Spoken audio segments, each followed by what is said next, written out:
fuck. There's another thing I used to be against, but I've heard like pretty strong arguments that like, wow, what a meme. That was really brave of him. I was really surprised that he did that. Like, oh shit, dude, we're just gonna chemical bomb the fuck out of South Korea and it'll be fucking mad lols, dog. Like, this meme era ended far too soon. I wanted this meme to go on for at least another week. God damn it. Kyle just out of nowhere fucking dome skis this guy. Oh yeah, candidate test. What is your stance on abortion? Pro-life, probably pro-choice. How important is this to you? This is a pretty important thing. Do you support the legalization of same-sex marriage? Yeah, of course. Should the government continue to fund Planned Parenthood? Absolutely. How should you always click show more questions? Should gay couples have the same adoption rights as straight couples? Yeah, absolutely. Should marital rape be classified and punished as severely as non-marital rape? Well, can you really? Yeah. What are other stances? Oh, the fuck? Oh, wait, holy shit.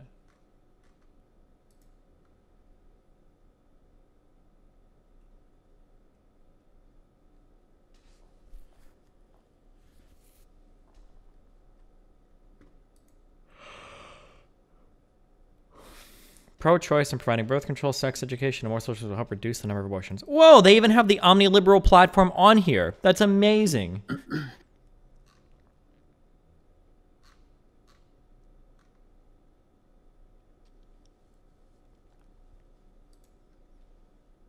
Should health insurance providers be required to offer free birth control? That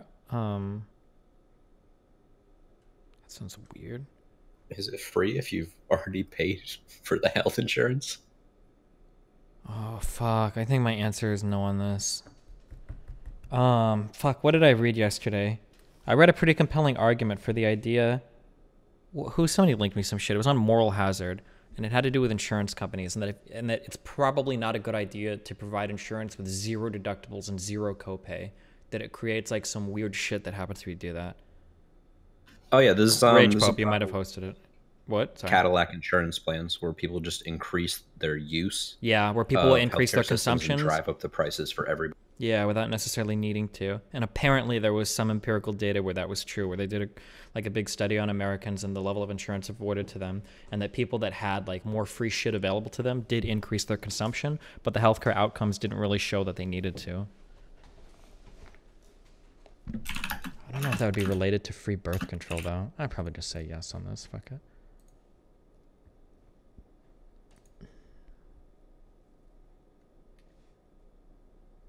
Healthcare demand is for the most part elastic. Yeah, fuck. That's another thing I let too many people walk over me on. But yeah, that does seem to be true. That the demand for a lot of different types of healthcare is quite elastic. Now, for something like maybe insulin or chemotherapy, that's not necessarily true, but...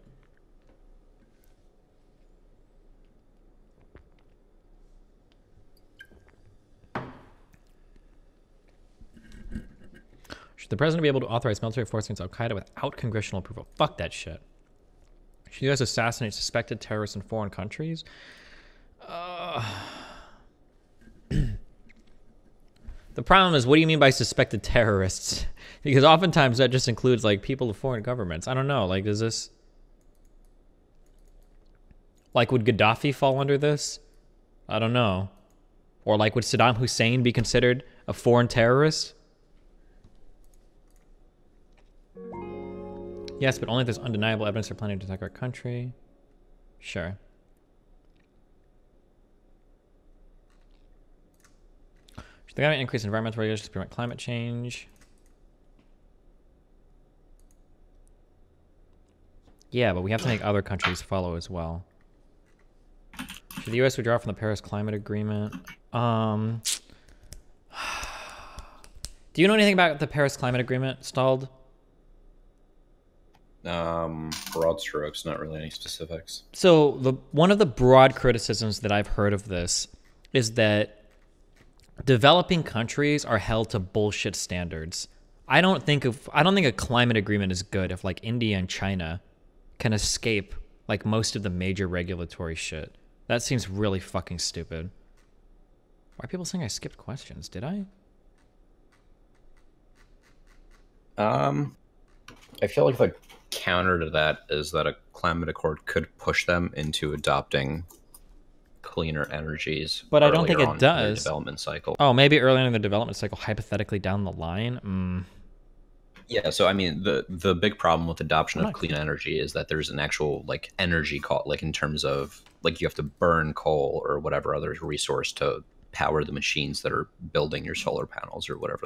Like it's probably the same reason that in no universe could human civilization probably have gone straight to wind turbines and just dodged coal, because how do you build those gigantic fucking metal constructs without, energy? I'll just say this isn't that important to me. I'm not going to click show more questions. I don't know how many fucking questions there are. I'm not going to go through a million fucking questions. Should disposable products such as plastic cups, plates, and cutlery that contain less than 50% bicarbonate be banned? Sure, why not? If we can, like, replace it, sure. I'm not, like, huge on this. I don't care that much. Should the government make cuts to public spending in order to reduce the national debt? Ah, yes. Austerity. Fuck no. Should the U.S. raise taxes on the rich? Probably. Should the government raise the federal minimum wage? Probably. Yeah. Other stances. Eliminate all wage standards. Oof.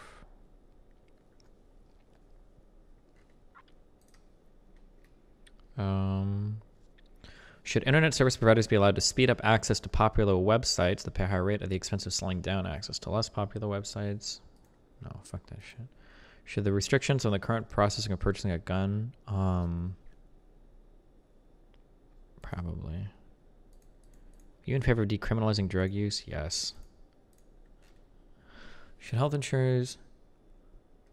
Wait. Am I misunderstanding something? States have legalized marijuana, right? That is correct, yes. People always say it's not legal, it's just decriminalized. That's no. So what they really mean to say is the state legalized it, the federal government did not legalize it. No, right? no. That's not what they mean. So the distinction there is between a gray and a white market. So under decriminalization, the sale of marijuana is still generally illegal. So it's just you either have like civil penalties for public marijuana use or something like that, and then still criminal penalties for marijuana sale. Whereas under legalization, there's some sort of framework set up for legal marijuana sale and then marijuana use. So decriminalized just means there's no framework established? Right. So under decriminalization, there are generally no criminal penalties for marijuana use. Like no one's going to get arrested for marijuana. Wait, but that's not true because a federal agent could still do that, right? Yeah, in the context of the state authorities. So what's the difference between a state legalizing something versus decriminalizing something? Generally, when a state legalizes, let's continue to use marijuana as the example, they will create some sort of framework for legal marijuana sales. I know Vermont legalized via legislation. In that they probably, like in the bill that did that, they probably included some sort of regulations on the amount and the distribution of marijuana dispensaries, as well as probably some price controls and maybe even taxes. Whereas under decriminalization, they would have simply just removed criminal penalties for marijuana possession. Okay. Fuck. Oh, sorry. This is so hard because so many people in chat are typing so many things that I know are not true. So somebody is saying, like, decriminalize means they won't arrest you. That's not true. You can still be arrested by a federal agent in any state that has marijuana decriminalized. Right. What that person probably it's not like the state's not enforcing it or whatever. The most charitable view of what that person is saying is that under state law, marijuana possession is not a crime. And state authorities don't enforce federal law. Yeah, of course, generally. In a decriminalized state, you can't open up a pot store. That's not true, right? Don't most states that have a decriminalized... Wait, is it legal or decriminalized in California? I don't live in California. Because I know there are weed stores in California and Colorado. Aren't those just decriminalized states? No, Colorado is the first to legalize, as far as I'm aware. What is it in California? It's legalized? Oh. Yeah, people in chat are saying so. So in every state where marijuana is just decriminalized, you're telling me there are no stores that sell cannabis? Is that true? Yes. So in those systems, there's still like black market drug dealers who are breaking the law. Which it's kind of the reason that decriminalization doesn't really make sense as a policy, because it essentially incentivizes people to break the law. And that both, I think, purchasing marijuana from a drug dealer is probably still illegal, though that might vary by statute. And the sale of marijuana is almost definitely still illegal under decriminalization. Gotcha. Interesting. Okay. Weird. Okay. Yeah, generally decriminalization is kind of just a gateway to legalization. Ideally. In the same way that some states will use, actually I think California did this, where they had like a really big, expansive medical marijuana program they used as a gateway to legalization. Okay. Should health insurers be allowed to deny coverage to individuals who have pre-existing conditions? Fuck no. Should the government regulate the price of life-saving drugs?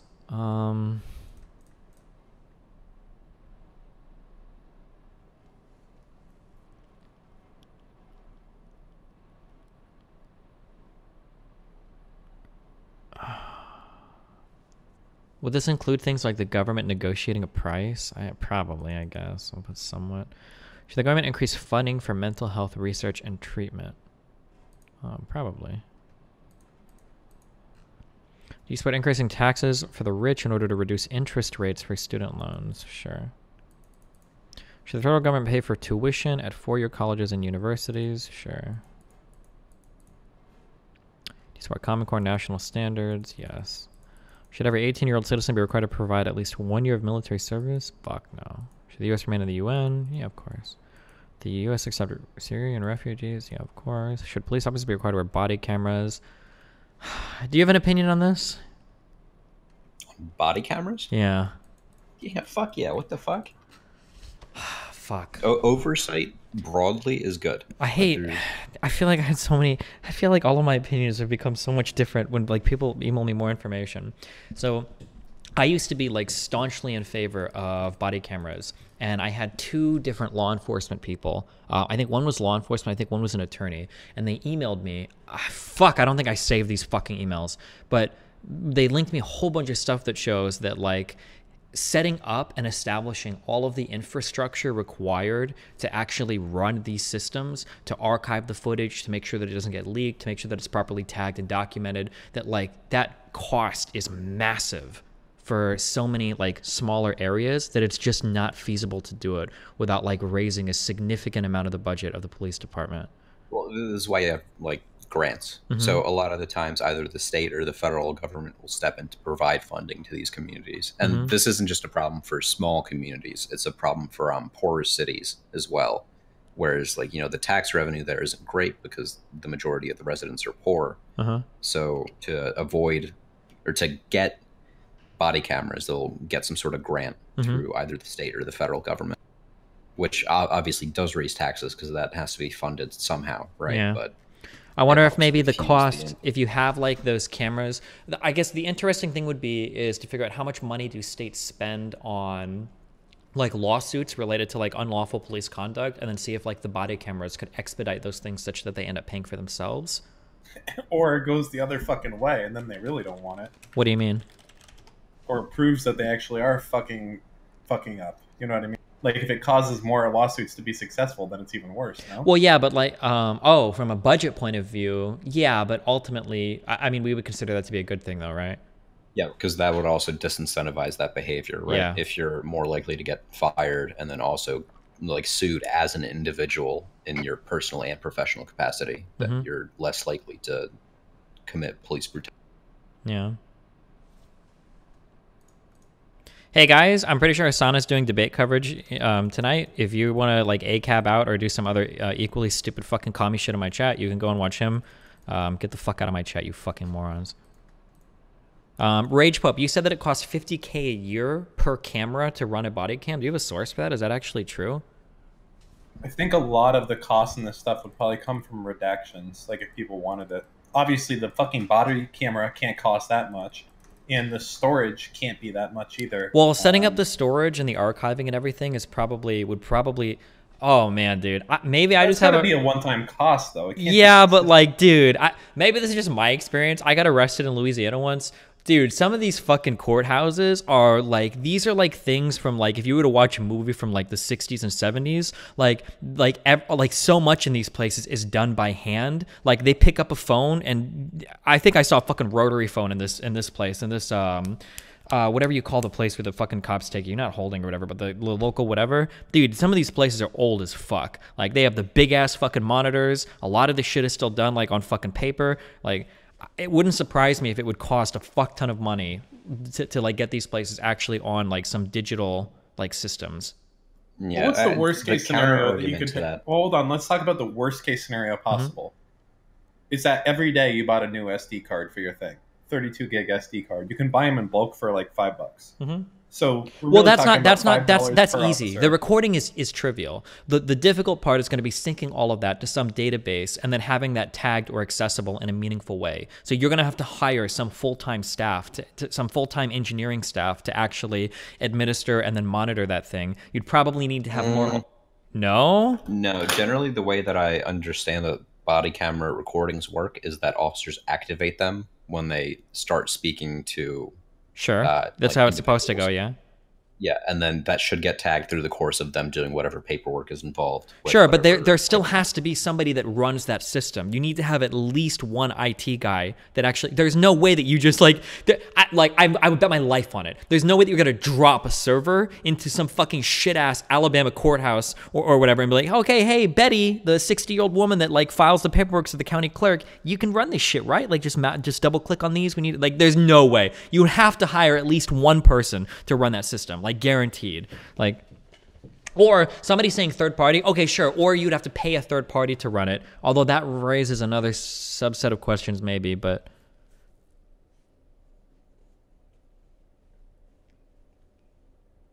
there are companies that offer it as a software as a service. That could be a way to run it as well. Yeah, for sure. But I'm curious, Rich, well, you got that $50K per camera per year. That sounds really expensive. That sounds way too much. Here's the source on page 5. Oh, okay, let's look at this. It also lengthens the process of trial. They have to go through hours of footage and stuff. Also, in my small town, our prosecutor does it, and then for 70 cases, plus they bring someone on part-time.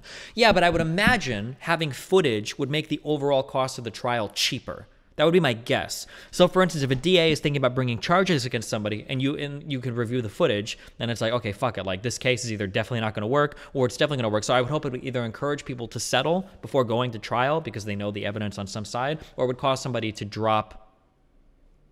It would cost somebody to just drop the charges altogether before like wasting the time. Oh, he said 5K, not 50K? Okay, 5K per camera per year sounds more reasonable.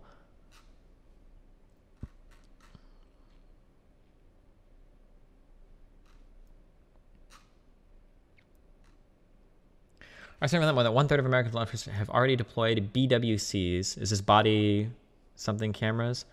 No, 50% currently plans to do so. We found that the large majority of departments with BWCs are happy with them. More than 85% of them would recommend them to other police agencies. There's a variation in how widely agencies deploy BWCs within their department. When the 40% of agencies reported they have given BWCs to all sworn officers, but some agencies have made only partial deployments. Hi, I love you. The cost of BWCs are quite low, approximately $5,000 a year per less for a camera.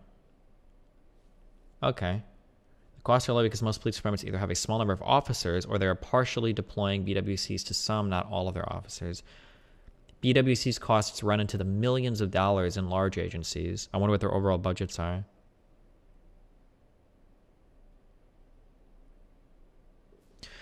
Destiny, no, they like to charge no matter what in order to cut deals and get fine/court costs. It doesn't matter about camera. The prosecutor will always overcharge people even if they can't prove anything. I'm almost 100% positive that's completely wrong, right, Stalled? DAs have, like, limited resources. They're not generally just going to, like, fucking throw out a fuck ton of charges against random people. Like, wouldn't you squander the fuck out of your city budget? Yeah, so the counter argument to this is that DAs will charge people with essentially a higher level crime to try to get them to plea or something. Down. Sure. But I imagine if they're doing that is because they think they can charge them with something, that like something will stick it in trial, right? Yeah, like a judge generally won't throw out, like, if he has problems with, or he or she has problems with like a given charge she'll just throw out that charge. He won't throw out the entire like brief. Yeah.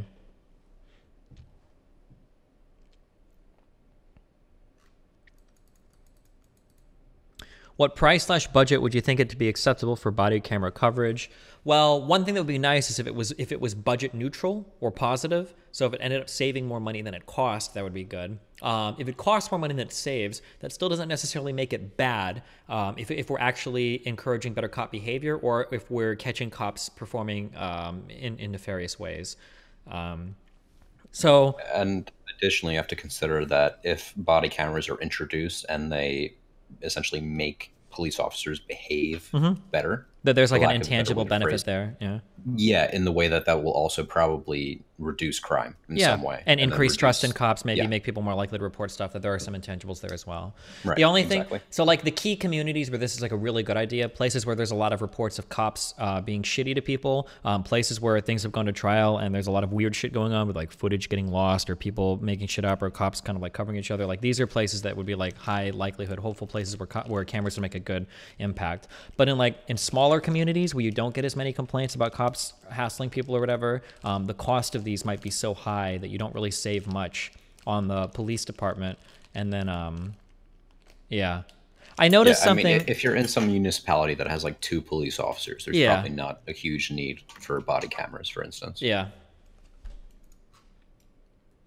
And someone just asked what stops a corrupt cop from obstructing the footage. Absolutely nothing. There are countless examples where the body camera got turned off in the struggle, quote unquote. Yeah, so that is true. But 2 things. 1, they don't always get turned off. So, well, here's 3 cool things. 1, they don't always get turned off. And we've seen cops do some bullshit, like planning evidence or whatever, or telling somebody who's going to file some bullshit charges, which is cool to have. 2, if there is some shit going down and a camera does get turned off, it makes the cop look a million times worse, which I think is nice, because then you get more public outcry. It's like, okay, dude, your camera just happened to go off right before you executed, this fucking guy. Okay, oh, sure, dog.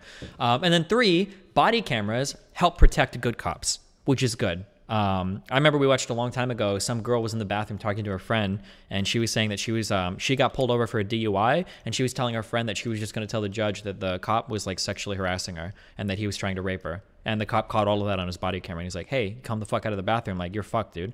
Which is nice, which is good. So the cameras like protect good cops, they catch bad cops, and then if they get shut off, you know that there's some bullshit happening. Yeah, I don't think that anything I said contradicts that. I'm just saying of course. The way that they're implemented now, there's just not a perfect solution. Where the perfect one would probably be just to take away the ability for them to turn them off, but that introduces a whole bunch of other problems. For sure. Oh, here's another thing.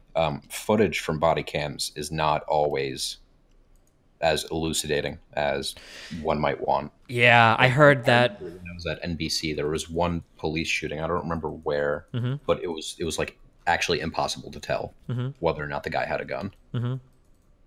Or I want to say there was one thing that came out where I wish I should save these. I don't have anything to cook, but there was one thing that came out where the body camera footage looked really bad from one of the officers. I don't know if it was a guy, like a homeless guy struggling on the ground or something. The body camera footage made it look like the dude like straight up fucking executed the guy.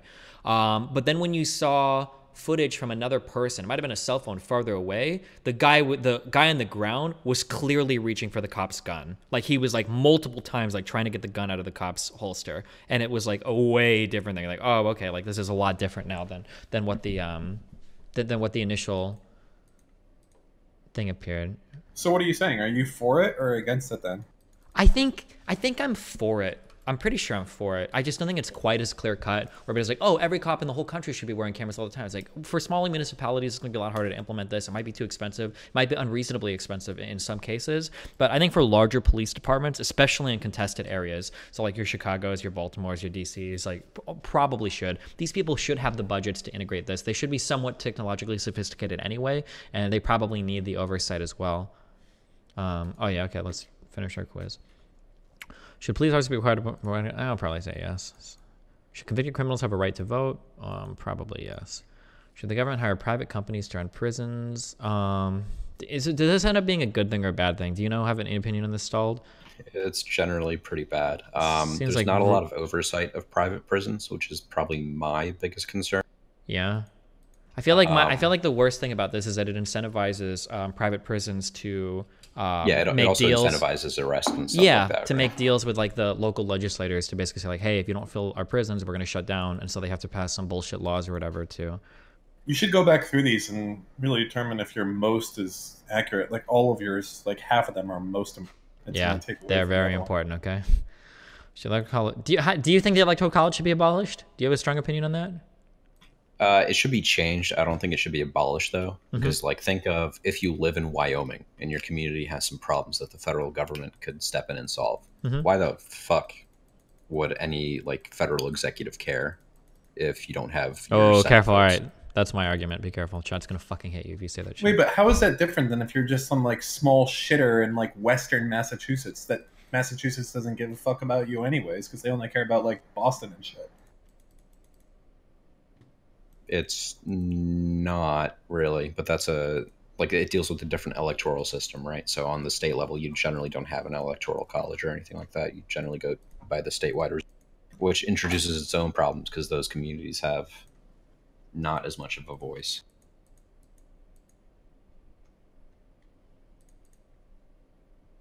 By the way, the foreigners question refers to non-citizens. So, I know, but I heard, fuck. There's another thing I used to be against, but I've heard like pretty strong arguments that like if you live in a community and you pay taxes in a community and you reside in that community and like have to do your day-to-day and everything, you should have like some voice in how shit is ran if you're paying into it, even if you're an undocumented or non-citizen. Yeah. Yeah. Under other stances, I think there's one for anyone who pays taxes. Oh. Should be able to. Yeah. Sure. Yeah. Should there be a temporary ban on all? Like, what? Should Muslim immigrants be banned from entering the country? Like, what the fuck? Should the government increase spending on public transportation? Probably. Encourage children to be vaccinated? Yes. Support the use of nuclear energy? Yes. Fuck, there goes Bernie. Should reduce be required to label genetically engineered foods? Fuck that shit. Which party do you most identify with? Progressive, not socialist, Democrat. Oh, I have to choose one? It's probably progressive. 2020 presidential were held today. Which potential candidate you vote for? Fuck. I think we're Warren, right? Which quality is the most important to you in a candidate? Effectiveness. Well, in a political candidate, integrity, vision. This is multiple choice, by the way. Oh, which qualities? Effectiveness is kind of important. Consistency, commitment, leadership, ability to inspire. These are important. By the way, hit me with that transparency. Where the fuck are my White House visitor logs? What the fuck, dude? I wrote about this shit like 2.5 years ago. I'm actually so...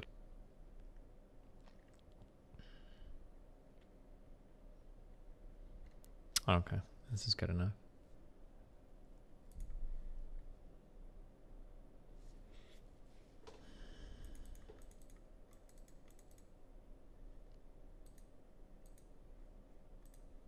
Come on, Biden.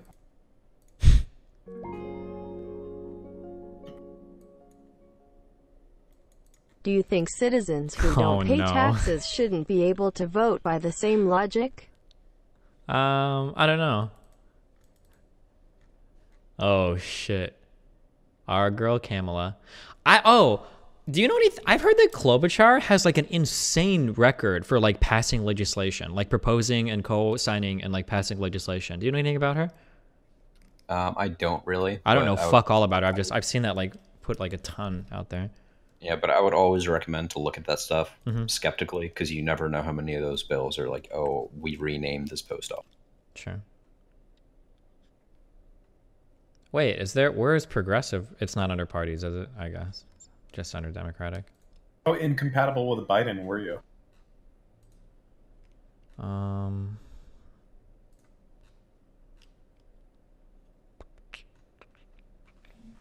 Wait, do I just not see him? Oh, 85%.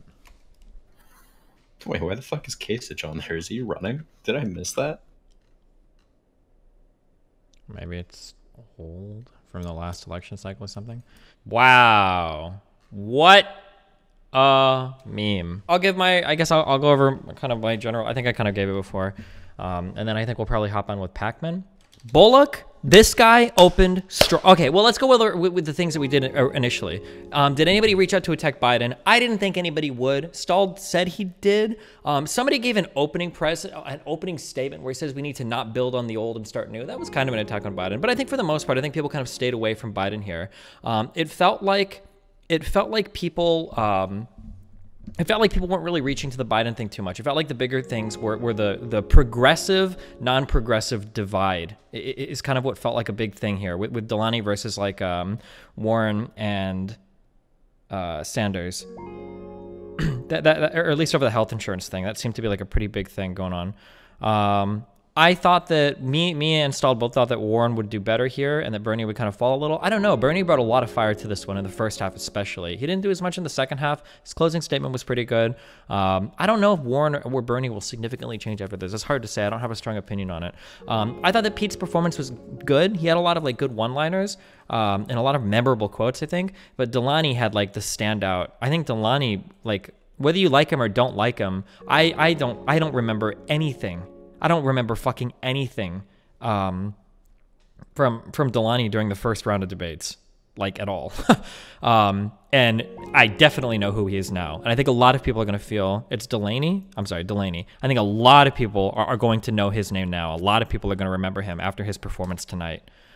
So I would definitely say Delaney it took away the most recognition from this tonight. I think that Pete did decently. And then between Warren and Bernie, I'm not sure. I don't know if either of their positions will change much. Do a poll before you give your opinions. I'm too lazy to type it out, and Pakman wants to connect, so I don't have time for all that. Issues. He got wrecked by Warren. Did he get wrecked in that exchange? I think Warren had one really good snap at him.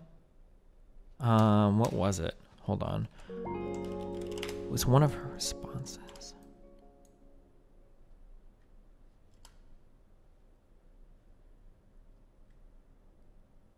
I'm not sure how this plays. When people say, don't use Republican talking points, I don't know if that worked well. Initially, it felt like it was going to, but I felt like people were giving... I felt like the answers in response to the... in response to the healthcare thing was... not satisfactory. Or I'm sorry, the people responding about the abolishing private healthcare thing, they were giving good enough arguments that I don't think that was enough, that piece of rhetoric. I think you needed a little bit more. Why does someone run for president to talk about what we can't fight for? Oh, Warren snapped there to Delaney. Delaney was really good. That was a really good, really strong one. They really work.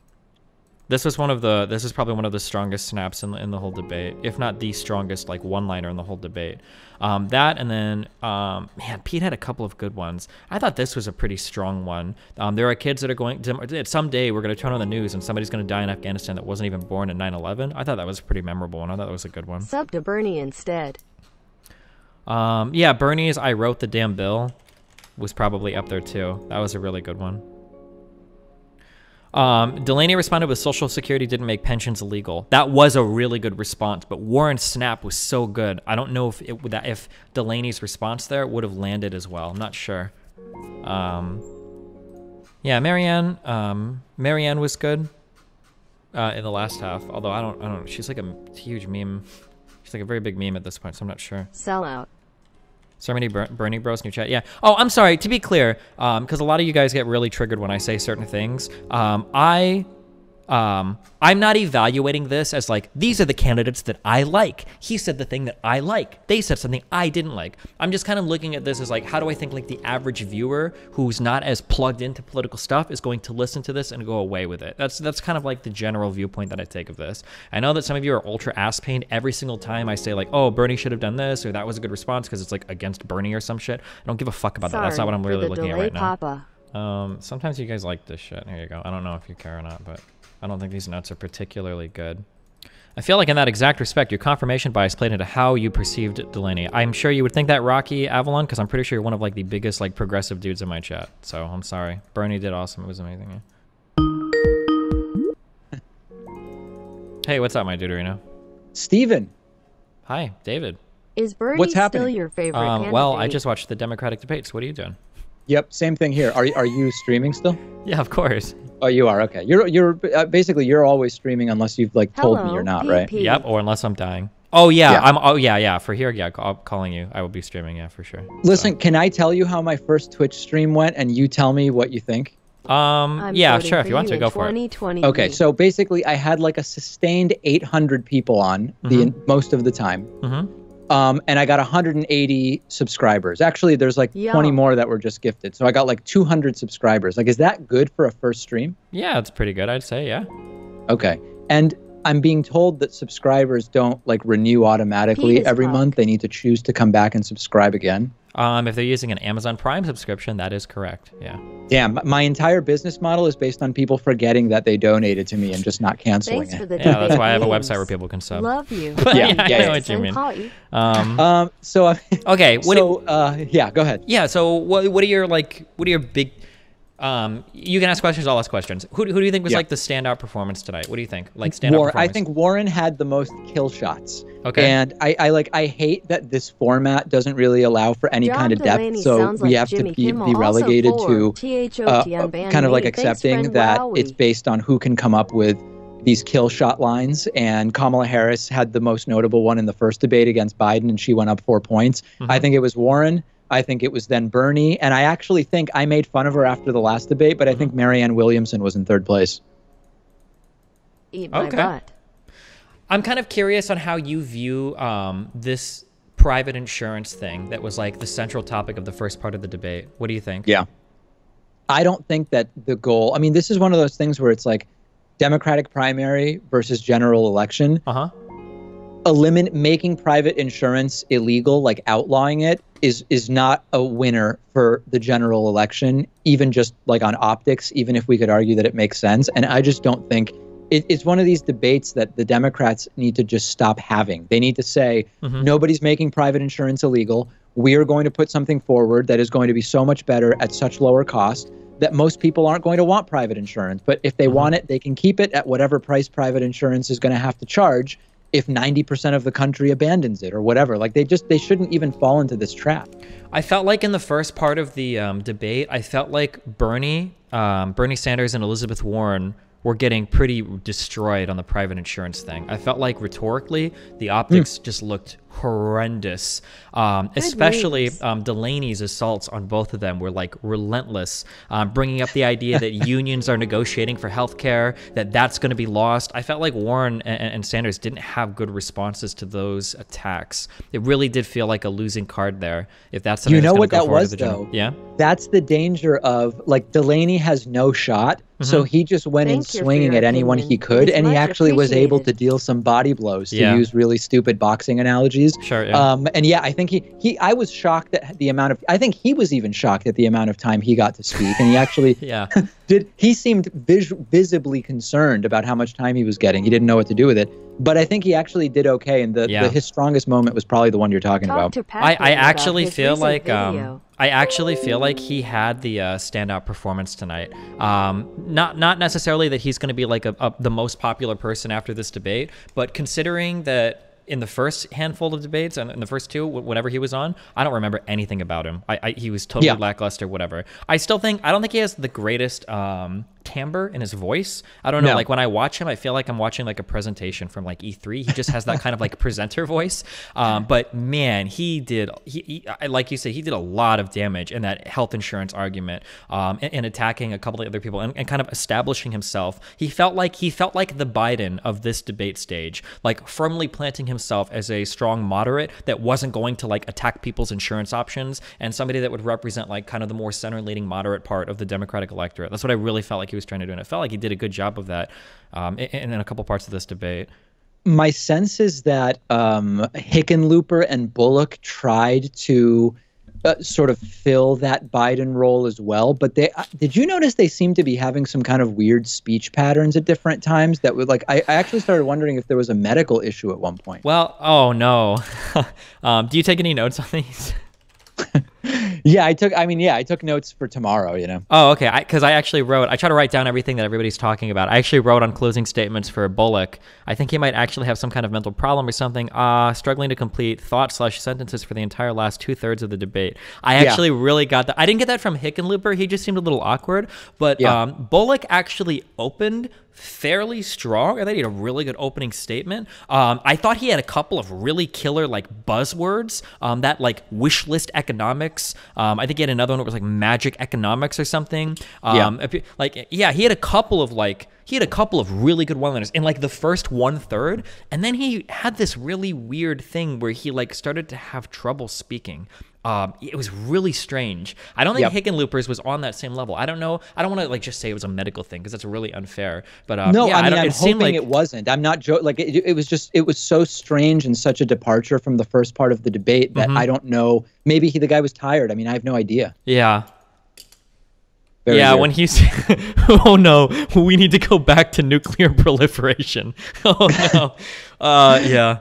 Hey, so if you had to say, like, I mean, I know we have to wait and see tomorrow, but like, is anyone's performance going to move the needle in terms of polling in any way, or is it just kind of reinforcing what's going on now? I think Delaney has to gain. I think that, like I said, you like him or hate him or whatever. I think he made way more of a name for himself tonight than anybody knew before this. He was a standout moderate, and then on a stage with Bernie and Elizabeth Warren, I think he definitely set himself apart from there and would appeal to kind of like the people that would be more favorable towards like a Kamala Harris or Joe Biden type voter. I think he did a really good job. Yeah, I mean, the thing is, even if he doubles his support, he still doesn't have the donors to even make it to debate 3. So it might be one of those like too little, too late things. Sure.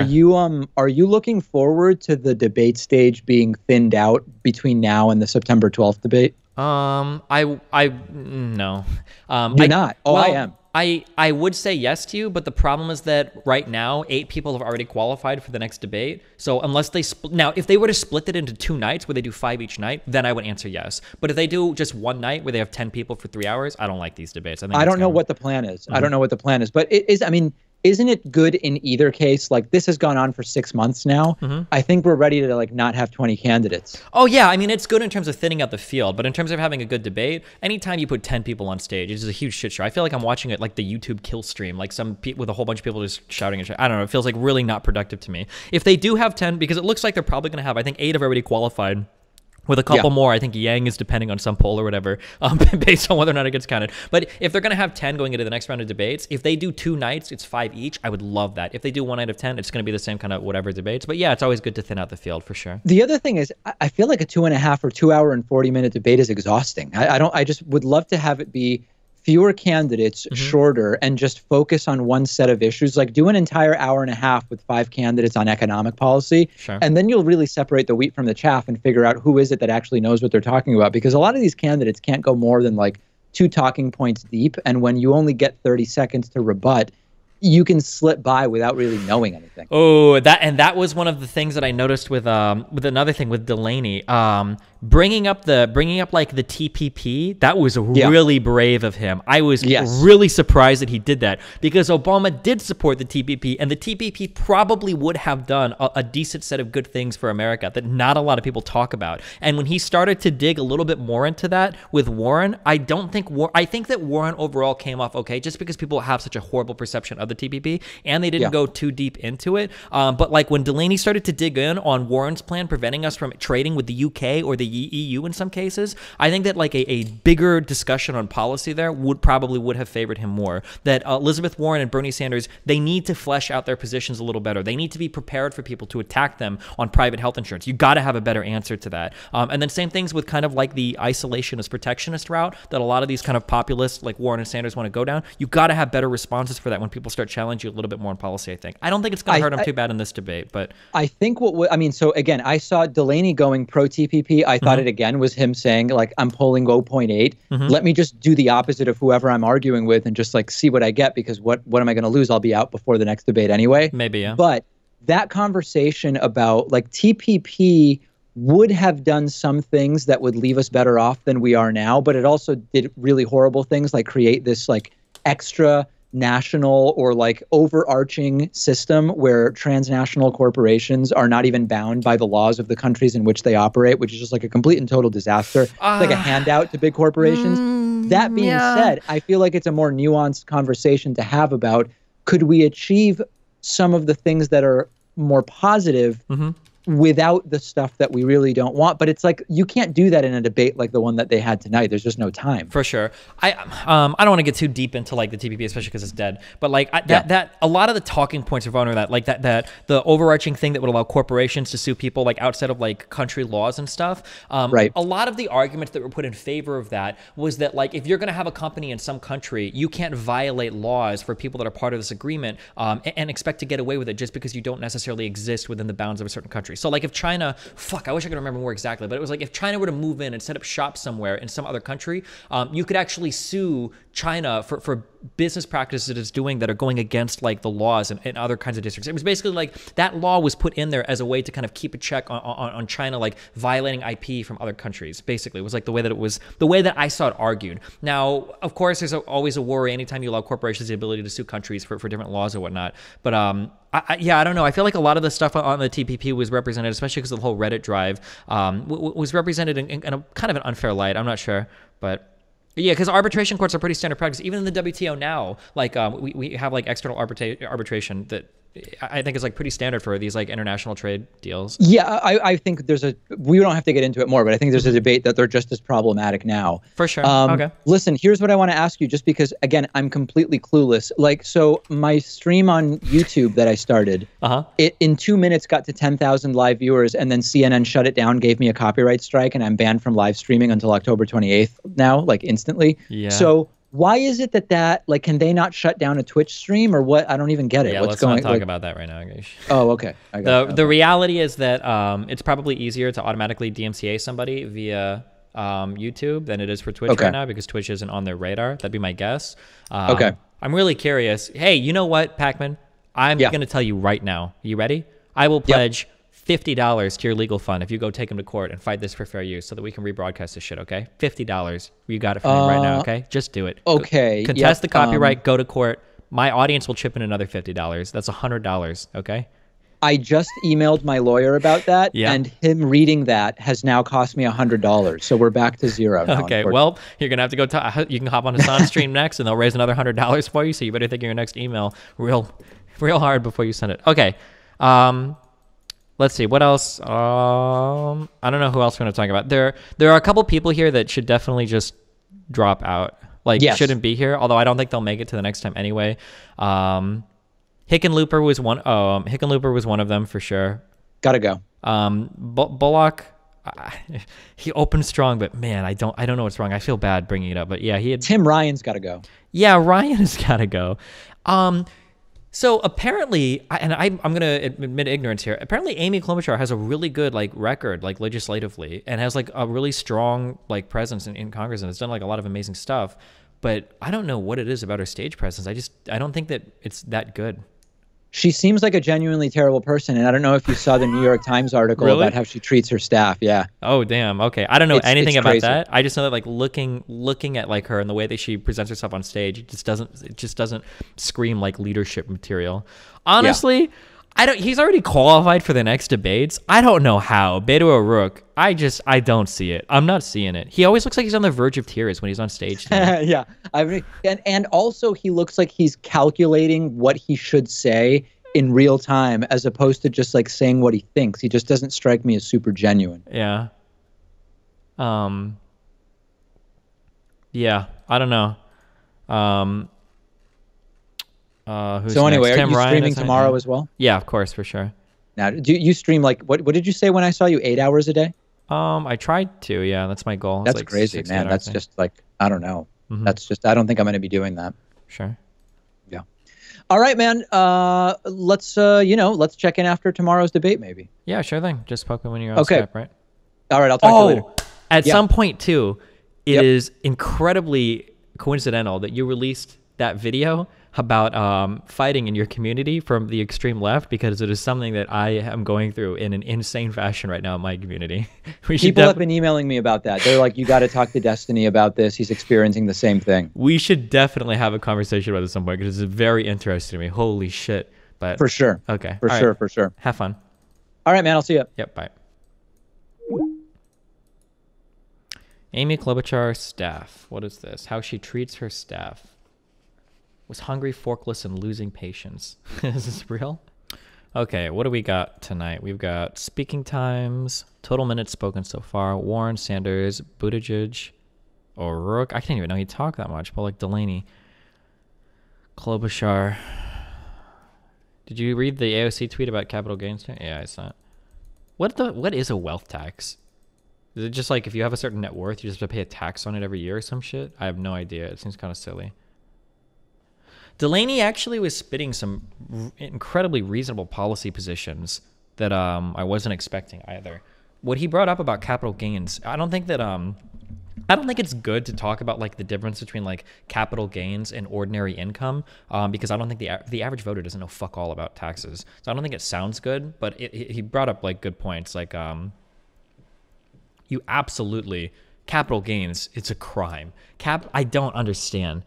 Man, the only explanation I've ever heard is, well, you've already paid tax on that money because you've earned it. So if you invest it, you shouldn't have to pay tax. I don't know. I heard something like that. It doesn't sound like a good thing to me. Capital gains is insane in how that works. Delaney is a disgusting neolib. Oh, and I probably would actually like him quite a lot.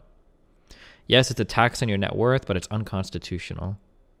When you get income, you pay taxes on it. Then you pay taxes when you put it to work. Yeah, but what if you earn it by just investing? Doesn't that seem kind of weird?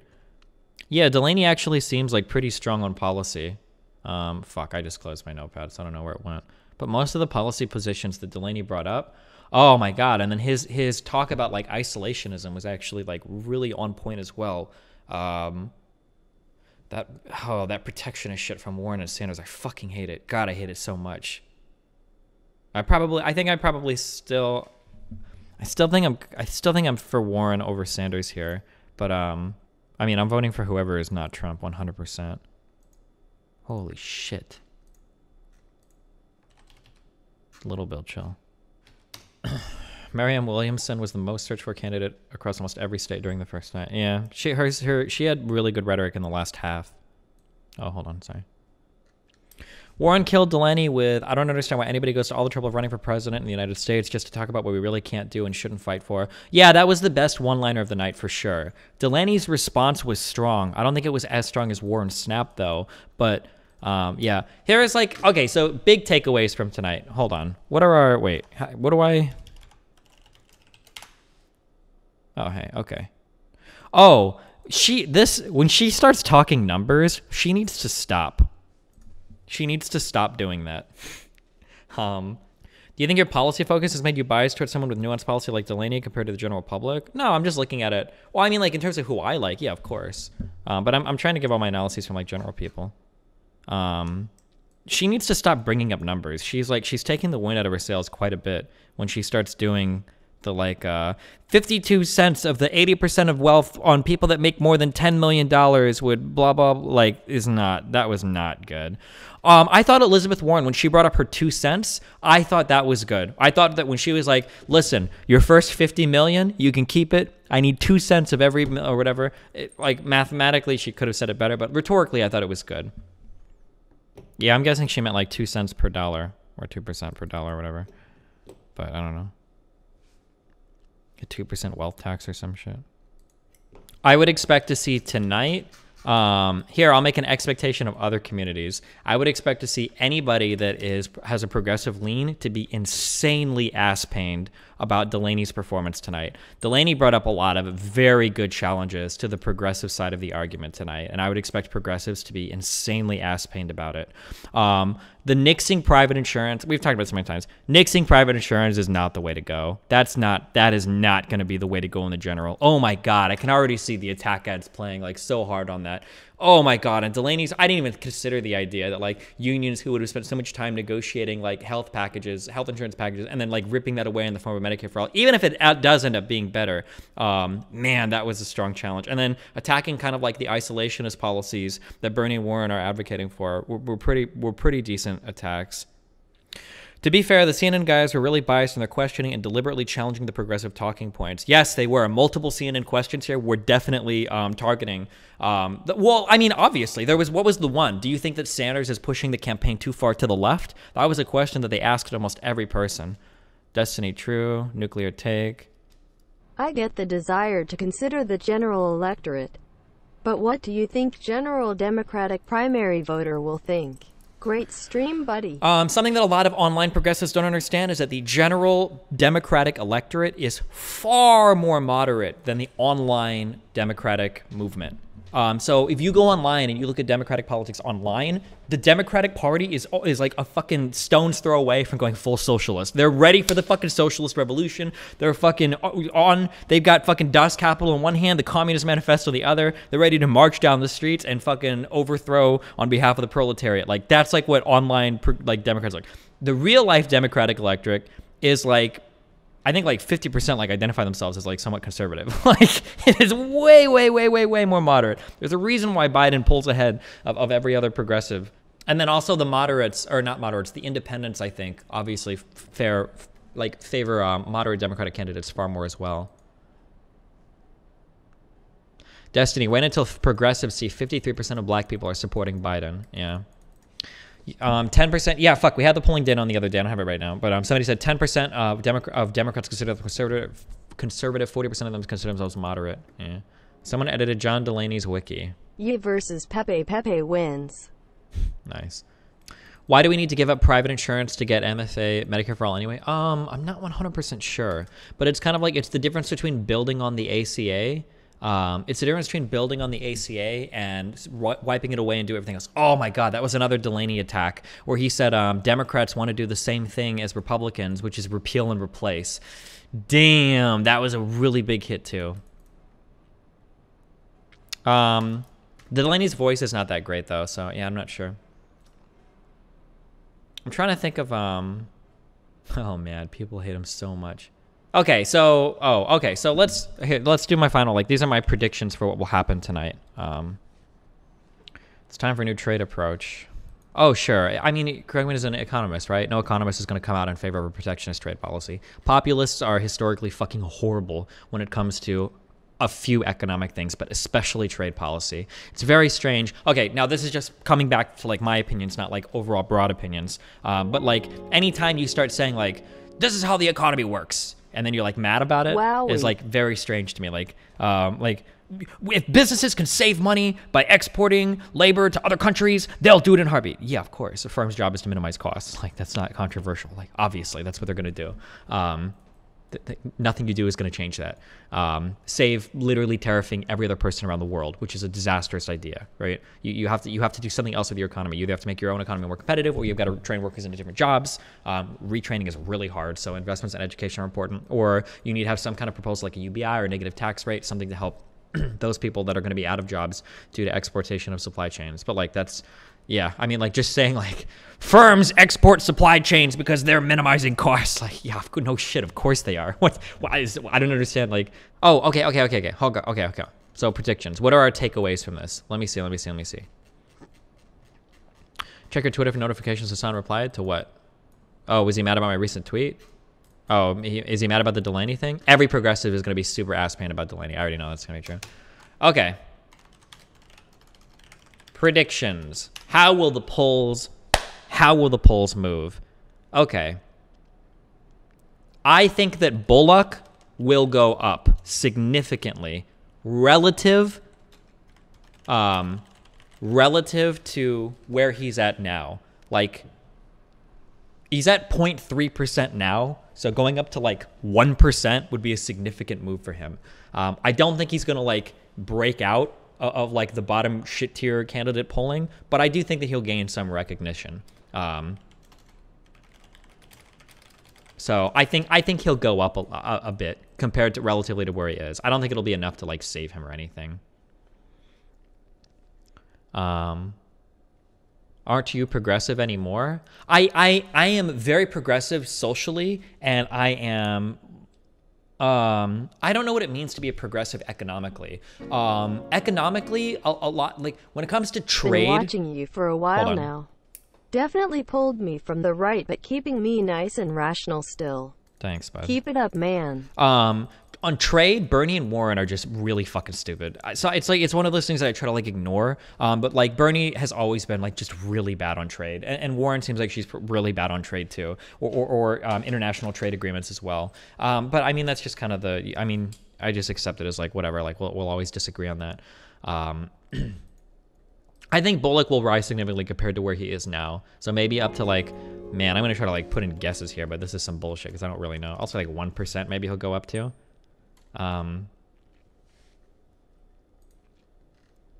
Let's see. Pete. I think Pete could have a slight bump, maybe. We'll say 6.5%. I don't know. These are just meme guesses. Bernie is terrible on almost everything economics related. Yeah, maybe. I don't know how I feel about. I don't think you can make every single part of a healthcare system free. And I'm not sure how I feel much about free college either. We need to look more into that study on the United Kingdom. Apparently, the UK reversed how they did college. Can we call Mayor Pete AFK? Oh, fuck off. Apparently, the UK changed. Apparently, the UK changed how they do payments for school. Great stream. Quick question: does your strategic pragmatism not extend to Rust Belt?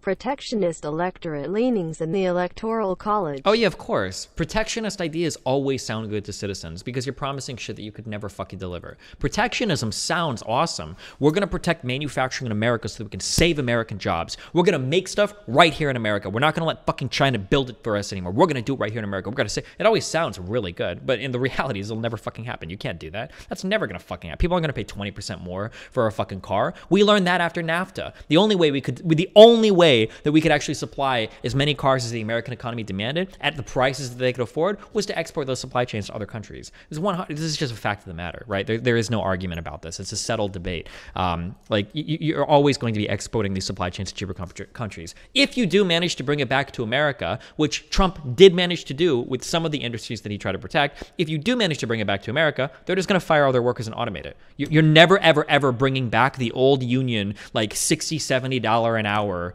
fucking manufacturing job. Those aren't going to exist anymore for low-skill laborers. If you want that type of work, you're going to have to get a degree. You got to get a 4-year for it. Like those types of jobs are never going to exist anymore. Where you show up at a plant every day, put doors on a car, and then walk away with your union negotiated $60 an hour, including all your benefits or whatever shit. Like, it's just not going to happen. It'd be great if there maybe was some way to make it happen. I don't know if we'd be competitive on a global level, but that's never going to happen. But protectionists will always promise it. Coffee. Destiny, I sent you a relevant NBER article on the UK Free University shit, but I can't. Yeah, it's in my email. I think you're the one that emailed to me. Yeah. Destiny, you switch from basing your review on being based in rhetoric to being based on policy on a dime. It's a bit confusing. Sorry, I'll try to be more clear. What if traditional school isn't for you then? Are you just fucked? In America, kind of, yeah. There is a huge wage premium associated with getting a college degree. The median earnings for a 4-year degree versus a high school labor, it's almost like fucking 20 grand. I mean, we can look it up actually. Median earnings boost 4-year degree. It's like, don't you go up to like 54 or something like average, like starting? The economic value of college majors. I just want like a general, what's like IRK Irk, if he's in chat, he might know. By forcing everyone into college, you devalue it to everyone. Oh yeah, sure, Rage, I understand. But I'm just saying that like right now in this economy, if you want to like boost your earnings, getting a 4-year degree is like the way to go. Like average salary by education level. I don't know if this is 100% accurate, but average salary with a high school diploma is $35,256 per year. Your average salary with a bachelor degree is $59,000 per year. So from $35,000 to $60,000 a year. That's a huge premium associated with having that degree. Even going from your associates to your bachelor's is almost a 20K increase. It's insane. How many years into a career is that for? I don't know. This might just be for a lifetime or like the average of all people at that level of education. Some college with no degree is the same as an associate's. Oh yeah, your associates. Some college with, average salary with some college no degree is $38,000. And then your associates is $41,500 about, yeah. There's no way you get 60K as an entry-level position with a bachelor's. Depending on your major, probably not, depending on where you live. It would depend on your major and where you live. What do you think the average starting salary of a comp sci degree? I bet it's like around like 50K. Is it really 66K? That sounds really high. For starting? Warren takes share from Barney. Mayor Pete steals share from Beto and Klob. Delastany takes share from the rest of the sideshow Bobs. Nice. Starting salary in the Bay Area is 90 to 110. There is nothing that I could care less than when we're talking about starting salaries of degrees and you start telling me what the starting salaries are in the richest area of the United States. I do not give a fuck about the starting salary of somebody that lives in fucking San Francisco for comp sci, okay? It's obviously not going to be representative. Computer science, one of the highest fields in average started selling. I wonder if this is average or median. I wonder if this is actually true. I feel like I have a hard time believing that, like, if you lived in like the Midwest or something, if you got a comp sci degree, if you're actually going to start at 66 a year, that seems really high. I guess it could be, or this might be weighted really heavily by people that work in like really wealthy tech areas. I'm not 100% sure. I started 90 in the Midwest.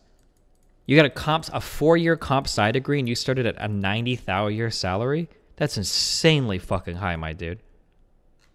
Could you link this in chat? Sure. It's $65K for University of Iowa graduates. Oh, damn. Okay, maybe comp sci degrees are worth a lot then. Holy shit. 4-year CS degree, I started at $45K in the blue-collar area in Pennsylvania. I live in Connecticut, which doesn't have super high wages compared to the U.S. average. Most starter programmer jobs are in the $50K range. Okay. It's way to have because the industry is West Coast. Yeah, maybe, but a lot of people in chat are saying that they get it high even like in the Midwest. Average comp sci, not salary, degree, starting, salary, geography. Is there a way we can isolate it more?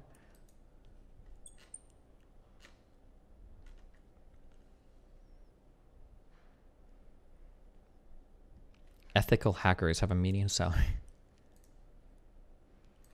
I don't know. Do we have anything else that we want to talk about? Guys, 8:35. I go down to the Starbucks at 8:35 and they're closed. No joke. 8:35. 25 minutes early. I'm going to call corporate. The actual Destiny. This is yikes, dude. I thought we decided to not say that in like 2011. What's going on? Yeah. Isn't ass pain like a debatably homophobic term or terminology? It is also like that. Oh, like, fuck. Wait. The guys who got so upset when I said calling a gay guy booty judge to make fun of his last name might be homophobic is now going to claim that getting ass pained is homophobic?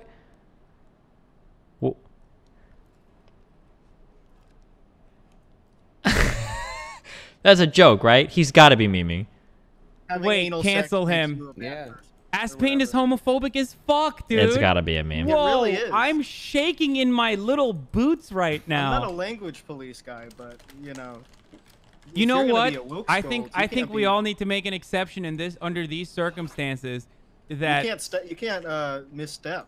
Yeah, yeah. Normally, I would never do language policing like this, but it's just honestly, it's quite frustrating to see someone with such a large platform use such homophobic words.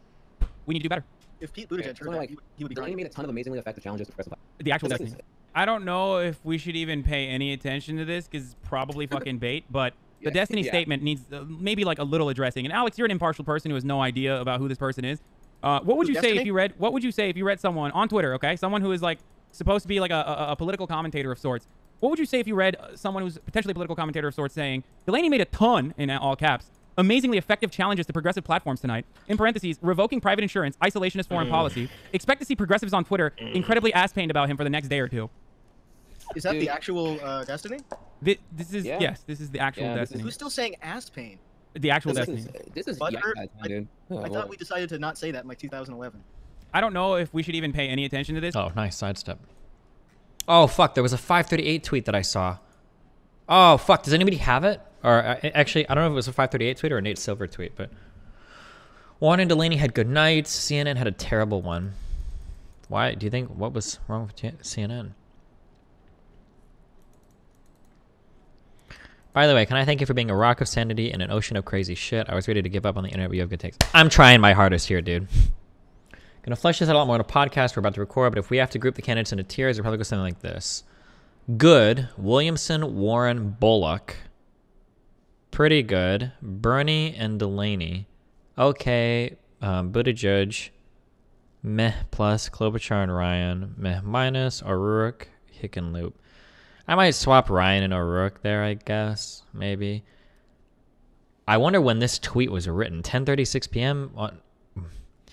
I think Bullock dropped really hard in the last half. I would almost agree. I think you could arguably put Bullock in the okay category, but not, oh man, his last half was so bad.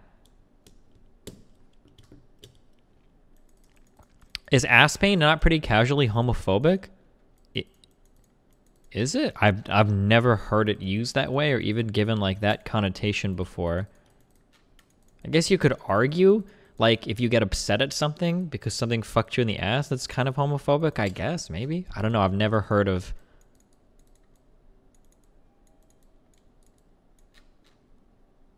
it connected. Yeah, that's a question. Would you say that, oh, dude, you're so butthurt. Do you think is butthurt homophobic? Butt pirate is probably homophobic, I would say.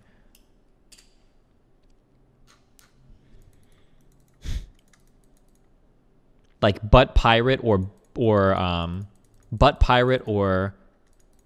like a fudge packer or whatever, those are like homophobic. If you can use butt in insults, can't you use booty judge as a non-homophobic funny insult? Yeah, sure. I don't understand how it's so hard for so many people, and I can't tell how many of you are like just residual like Chapo shitters or whatever. If you call like a random person booty judge, it's fine. My only discomfort was calling like an actual gay person whose last name is Buttigieg booty judge. That makes me hella uncomfortable. I mean, apparently most people disagreed. I don't know if you guys disagree because you actually don't give a fuck about being homophobic to people that aren't progressive, because apparently the new like hard left is like super woke on identity politics. I don't know. But like, just for me personally, I would never do it. If you guys want to, knock yourselves out. I would never fucking call. If I knew you were actually fucking gay and your last name was Buttigieg, I would try my fucking hardest to get that name right. There's no way I'm going to call you, hey, what's up, Booty Judge? No fucking way would I ever say that to a gay guy. Hell no. But hey, I mean, yeah, if you guys want to, knock yourselves out. Yeah, the only thing that's like really off on this list is like Bullock. I really don't know why he's here. Chapo cells call him butt chug all the time too. Yeah, that wouldn't surprise me. Damn, progressives are so mad. Fuck. Have progressives always been this fucking cancerous, but I've just been like so embedded on like the left part of the internet that I just haven't noticed? Delaney fell flat on his entitled corporate funded face. One of the strongest arguments in capitalist economic systems is that you get paid to do this. Holy shit. Poor Nate. Damn. We were more right than we thought when we said that there was like the time for the left to rise on YouTube. Like, remember when it was counterculture to be an atheist? And now it's like counterculture to be like religious again with like all the Peterson fans? Is it going to be like counterculture now to be like a reactionary leftist dipshit? Bullock's only real fuck-up was just his stumbling over his words. I think it was on point message-wise in terms of the general election. Well, he actually had some okay-ish ideas that he said, but he stumbled so hard.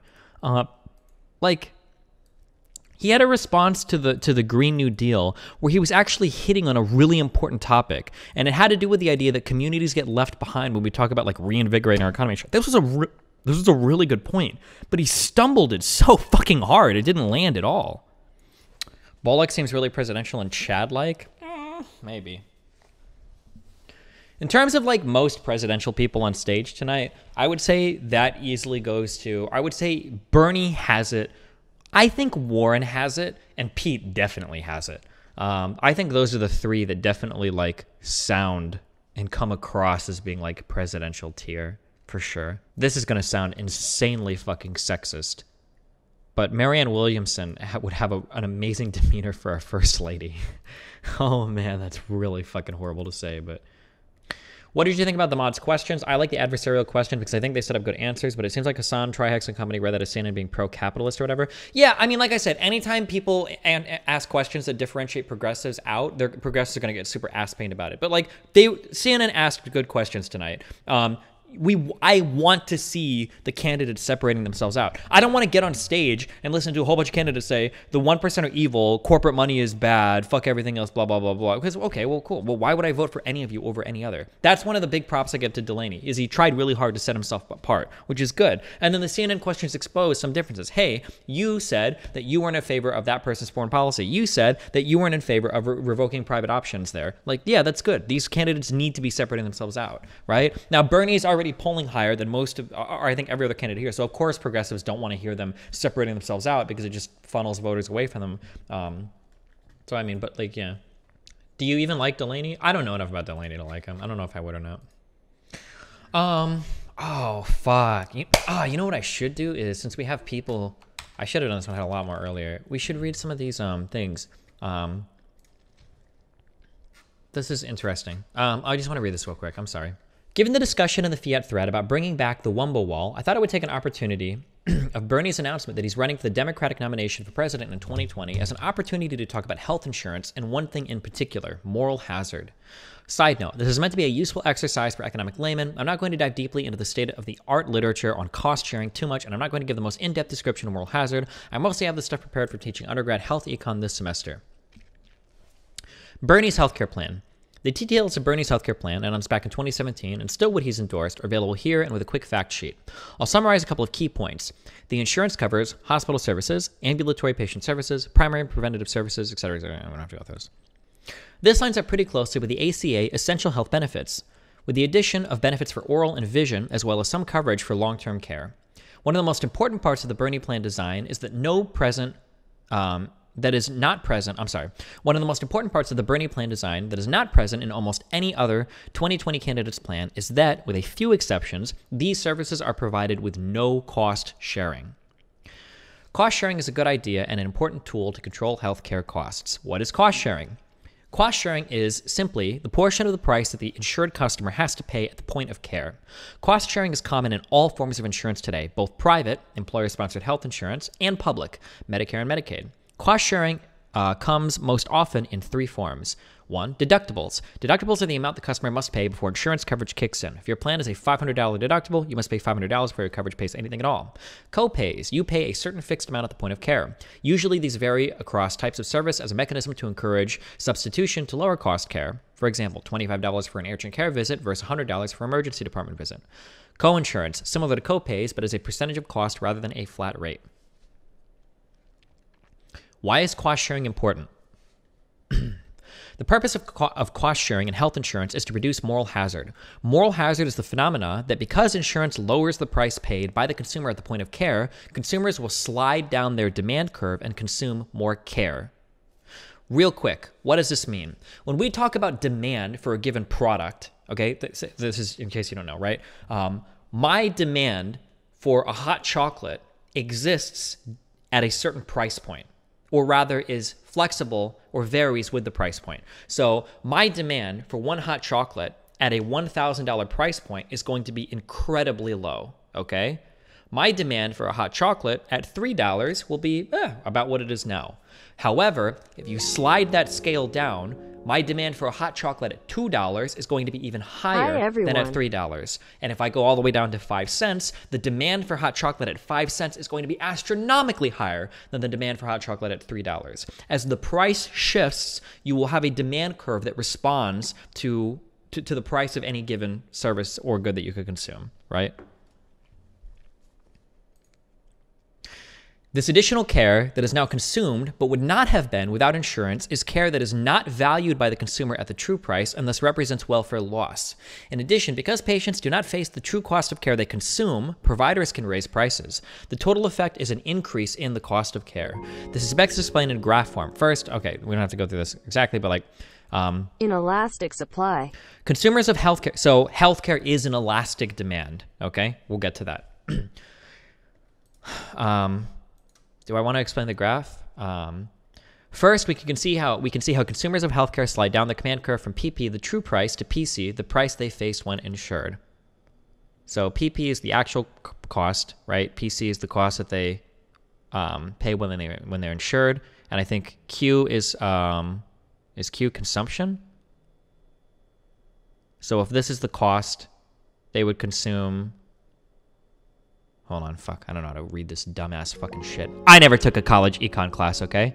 Oh no, quantity. Is it quantity consumed? Well, it would be quantity consumed. Child. So, Thanks, Dad. At a lower price here, you would consume a greater amount of care. At a higher price here, you would consume a lesser amount of care. And then the more you consume over here at the lower cost is represented the amount of welfare lost. So how much more you're consuming now that it's valued lower than what you would have at its true cost is considered a loss of welfare, right? Or a form of economic inefficiency. We can see how, given a marginal cost line, the welfare loss can be broken out into welfare loss for the consumer, triangle B plus triangle A, and the social welfare loss with consumption at a price below marginal cost, triangle A. Okay, we don't have to get into all this shit. Finally, we can see the demand rotates due to consumers not paying the full price of care, and thus having a less elastic demand curve, both quantity and price increases. Okay, but this is all theory. I only go to the doctor when I get sick. The cost doesn't matter. So this kind of addresses, like, it's inelastic. It was once possible to make the argument that demand for healthcare was completely inelastic, in which case moral hazard would not be an issue. However, we have a very strong evidence that this is not true. One of the largest social science experiments ever done was the Rand health insurance experiment, which randomized households into different cost-sharing tiers. This randomized controlled trial found that individuals randomized to the arms with lower cost sharing consumed more care than those in the higher cost sharing arms, with no effect on health status.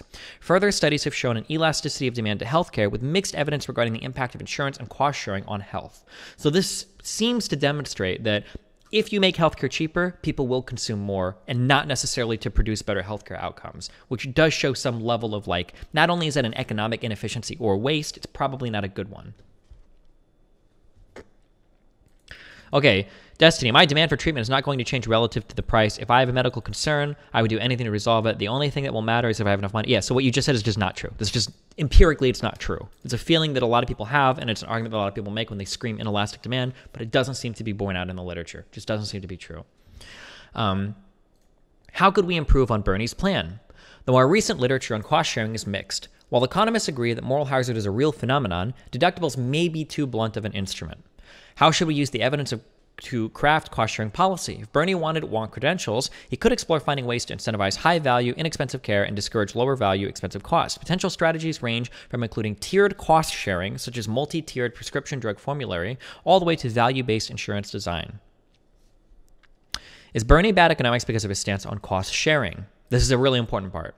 In this one aspect of Bernie's healthcare plan, we have identified an area of economically inefficient policy. This does not mean it is a bad policy. However, there is evidence from the Rand health insurance experiment that individuals who were low income and had chronic health conditions did have positive health benefits from being in the lower cost sharing arm, likely reflecting an income constraint effect. It is possible that a Medicare for all with no cost sharing is more defensible politically. Free programs are more likely to build a durable base of support than those with cost sharing or means testing. Or ethically, it is more important to provide comprehensive care to the poorest individuals and to control overall costs. These statements require frameworks outside of economics to evaluate. So these are like philosophical questions rather than like ones that necessarily exist within an economic paradigm.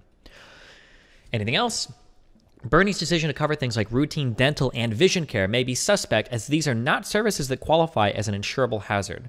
The classic definition of an insurable hazard is an event that has some form of uncertainty, as well as a high enough cost to make consumers of insurance willing to pay a premium for protection from that uncertainty. Services such as regular dental visits are neither uncertain nor high cost. However, they may be politically popular or lead to improved downstream health outcomes that reduce costs over the life course. It was worth mentioning given his proposals covering these types of services. I'm hoping that he means that regular dental visits that are already covered by your insurance providers. Dental visits are pretty fucking expensive, or at least they were for me. I think I paid $200 anytime I would go in to get like my teeth cleaned or whatever, or like $100. I would consider that to be pretty expensive.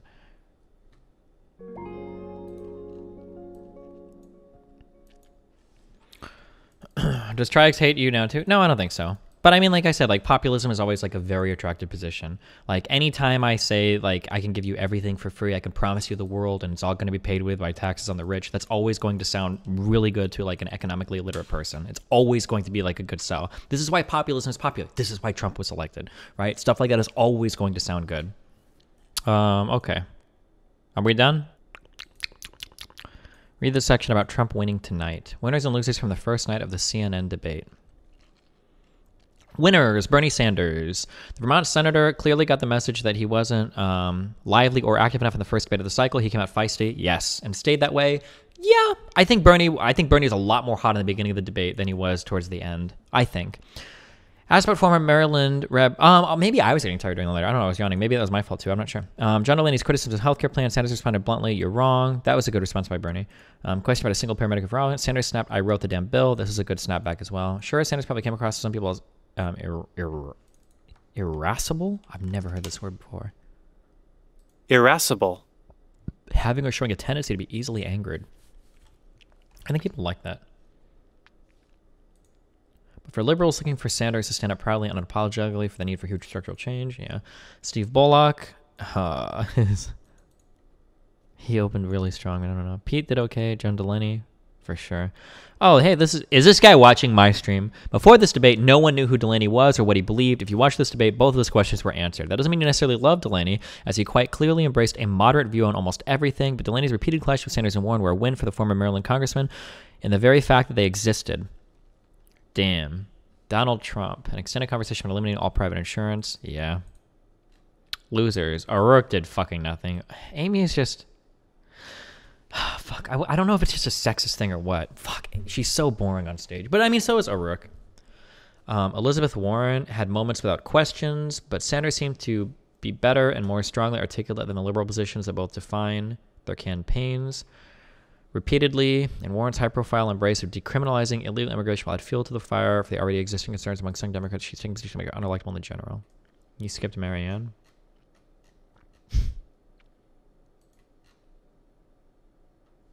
Wait, where? God bless Marianne Williamson. We'll miss you in the future debates. Dark psychic forces. Oh my god. You should read position 3. It is a rebuttal to Warren's stance on nuclear deterrence. Assessing the risk of nuclear no first use policy. Man, I don't know if I inherited a lot of like bad baggage from my mom and dad, but I don't know. Or maybe I played too many Metal Gear Solid games. I don't know how I would feel about having a no first use policy. I don't think I would ever embrace that as an American leader. It sounds good maybe to the public, but are you missing this good ass not safe for work right now? Wait, where? Fuck. Can you fucking chill? Boobs, don't care. Booty, yeah, that's what I, okay. All right, stop. Delaney saw the biggest increase in Twitter followers percentage-wise. How that breaks out is relative growth. Let's see, what did he go up to? 29.5K? Tim Ryan up to 27K. Pete up to 1.3 million. Yeah. So this small growth for Pete was more at absolute value than John Delaney. This is kind of what I was saying for Delaney, that like I think he would grow a lot, but like he's starting from a very low position, you know? It's a deeper question than just what's politically viable. It's a philosophical one that you should be interested in. What, for nuclear first strike shit? Philosophically, I absolutely would never take that off the table. If I think there's a chance that you have nuclear weapons, you better fucking believe that I might strike first. Fuck that bullshit. I will never let you get by thinking that I'm not going to nuke the fuck out of you if I think you're going to nuke the fuck out of me. But I guess like, but I say that from an incredibly uninformed position. Like I'm familiar with like the theory of like mutually assured destruction. I don't know like what like a poli-sci major, like how that actually plays out in the real world. Maybe there's like some sort of political stuff that makes that position not good. So I'm not sure. I don't know. Every single president since Dwight Eisenhower has viewed nuclear weapons not just as another weapon of war, augmenting conventional arms, but as a special kind of weapon to be used only in the direst of circumstances when vital U.S. security interests are at stake. The main concern in adopting a policy of no first use is that it could lead an enemy to believe that it could launch a catastrophic non-nuclear strike against the United States, its allies, or U.S. overseas forces without fear of nuclear reprisal. Consider, for example, a North Korean biological attack on an American city that kills hundreds of thousands, or an artillery bombardment of Seoul with chemical weapons, resulting in the deaths of tens of thousands of Korean and U.S. forces and citizens. Would North Korea be more willing to contemplate such attacks if it thought it was immune to a U.S. nuclear response? Recent presidents have been unwilling to accept the risk to deterrence that would accompany a pledge of no first use. Two factors might mitigate such risks to deterrence were a no first use policy adopted. First, a no first use pledge is unlikely to be credible to an adversary contemplating major aggression. For example, North Korea is unlikely to base any military planning to reunify the Korean Peninsula by force or plans for its regime survival after an unsuccessful effort to achieve that objective on a U.S. promise of no first use. Consider China's existing no first use pledge, which has not caused the United States to moderate its own nuclear posture one iota. Few states will risk their national security based on a declaratory policy that could be reversed overnight. Dominic Tierney, an academic who supports a no first use policy, eloquently addressed this point. Viewed through a strategic and perhaps more cynical lens, the no first use doctrine also is a huge credibility problem. For the U.S. pledge to truly matter, a president who otherwise favors a nuclear first strike would have to decide not to press the button because of this policy. But in an extreme national crisis, one involving, say, North Korean nuclear missiles, a president is unlikely to feel bound by America's former assurance. After all, if a country is willing to use nuclear weapons, it's also willing to break a promise. But MAD does not hold up under newer technical overtures in the modern nuclear context. NFU is not a useful policy for the U.S. We have to be able to target counterforce and consider strikes on our own counterforce. NFU is also just rhetoric. China has NFU, but would not stick to it if we, for instance, launched a massive conventional attack that destroyed much of their command and control infrastructure. Yeah, I think that's probably the strongest point. Maybe no first, but that's kind of a weird argument. It's kind of like saying, like, no first use is actually a good policy because everybody knows that nobody would actually do it, right? Like, okay, I think we should all say no first use, but that's only because we know that if we really needed to, we would fucking nuke the fuck out of you if we had to. Like, it seems kind of like a, right? Destiny, well, no, because we need the signaling capability to deter and compel adversaries, which not first strike does not allow. Yeah, but the article, the argument being given in this article is that even if a country had a no first strike policy, other countries would be like, I don't believe that shit, right? That even if America had a policy that said, we're not going to be first striking you with nukes, I don't know if North Korea would be like, oh shit, dude, we're just going to chemical bomb the fuck out of South Korea and it'll be fucking mad lols, dog. Like, they'd probably like, you know, America's probably going to fucking drop the nukes on us even if they have that bullshit, right? That's like, yeah, I don't know. Foreign policy-wise, the U.S. abiding by an explicit no first use policy doesn't make sense, of course. The question is much more interesting generally. Sure, maybe. It's worth noting the cost-sharing argument is relevant to illness like colds and flus and mammograms, etc., but it's proven to have no effect on the use of chemo, major surgeries, long-term care for the elderly and sick, that which make up the vast, vast, vast majority of cost. Also, the graph was do you have any source on any of that, or? Oh, no. Now Cumtown hates us, too. On behalf of our Cumtown, I'd like to say fuck you all for breaking our bot and ruining our bit with your autistic, circle-jerking, asinine retardation. The goddamn thing was a fucking joke, and here you people are so proud that you can point out someone from an annoying community that takes itself too seriously while being just as bad. It doesn't fucking matter where you come from when you're arguing politics on the internet. You're a retarded bitch regardless. Marking a particular kind of person for being annoying based on arbitrary standing while being just annoying is just masturbatory bitchiness. Fuck all you hoes. Get a grip, motherfuckers. Damn. It's a LARPer. Look at his post history. Wait. Oh, wait. This is just a Destiny poster. Fuck you. Fucking... Oh, no, wait. He's a Cumtown poster, too. What do you mean? He's a Cumtown and Destiny poster. Destiny, of course, because the demand for life-threatening care is inelastic, but most... Yeah, well, that's what I'm saying. Like, I don't know if most healthcare consumption is based around those specific inelastic healthcare demands. ChapoBot is dead. Praise the Bolsheviks. I don't know, dude. Maybe it's just because I just don't give a fuck at this particular point in time. But the ChapoBot shit has been some of the funniest fucking shit. This has been like, for me, this has been like a classic, like the fucking, what was that movie with the monsters? And the guy's like, let them fight. Was that a Godzilla movie or was that a, the other big monster movie? I don't know. That's some funny ass shit to me. How does a bot get a site-wide ban? I have no idea. Maybe he was posting too much. Oh, this meme. This meme era ended far too soon. I wanted this meme to go on for at least another week. God damn it. Destiny, what was going on? Well, apparently we brought over the Chapo detector bot. So anytime somebody from that Chapo Trap House subreddit. So Chapo Trap House is a subreddit for extreme lefties on the internet. Extreme lefties. So in an American sense, you think of lefty as Democrat. These are like actual socialist communists. People that are like, fuck identity politics and fuck black people, whatever. We don't care. All we care about is class. Like extreme leftists. Nobody on the internet likes these people, okay? Even other shitheads don't like these people. So we have a bot that identifies you as a Chapo Trap House poster, which is just like very fucking funny.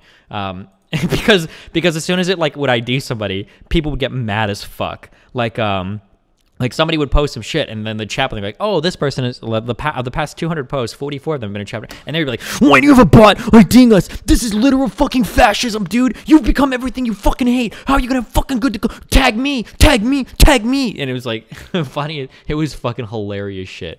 Holy fuck. But yeah. Oh, tankies, sure.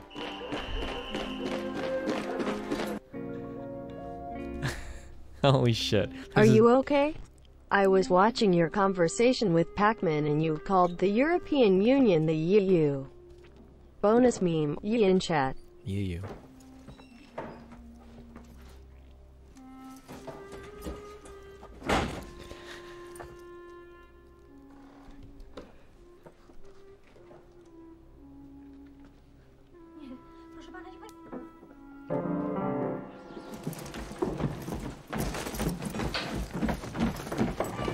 Isn't there a sub for people who don't like how much Chapo the Trap House or Chapo Trap House posters hate tankies?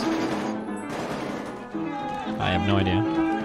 Pretty sure this is TOS. This is a movie. There's no actual violence on the screen. It's okay, right?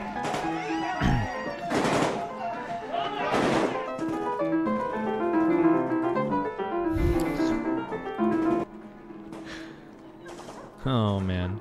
Das wollen wir heute noch schaffen? Nee, das schaffen wir nicht.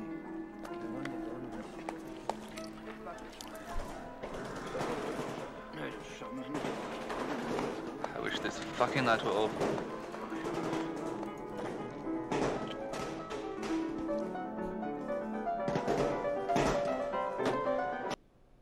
Can we get a neoliberal detector bot?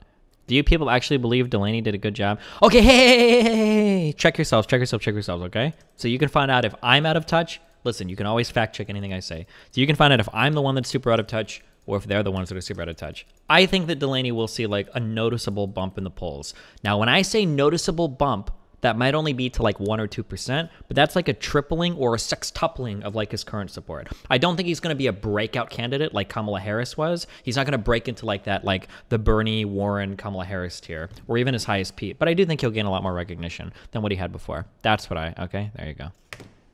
Medicare for all with the removal of private insurance is less popular in the US than Donald Trump.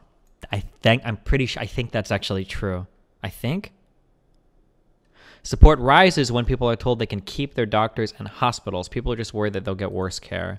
This is the point that I originally brought up. I think when you say remove private insurance, what people hear is, I'm going to lose my doctor. I think that's the thing. But I mean, that attack is going to be used in the general as well. And it's going to sound really weak. It's going to sound real bad when you say like, you're not going to lose your doctor, because Obama said that and people did. So that's going to be, oof. I think Delaney's voice and stage presence is pretty bad, though. I don't know what. Oh, no, wait. Why do Chapo cells hate Obama? Because Chapo cells hate anybody that's like a liberal. Crystal is defending Delaney. Destiny and Crystal have the same take.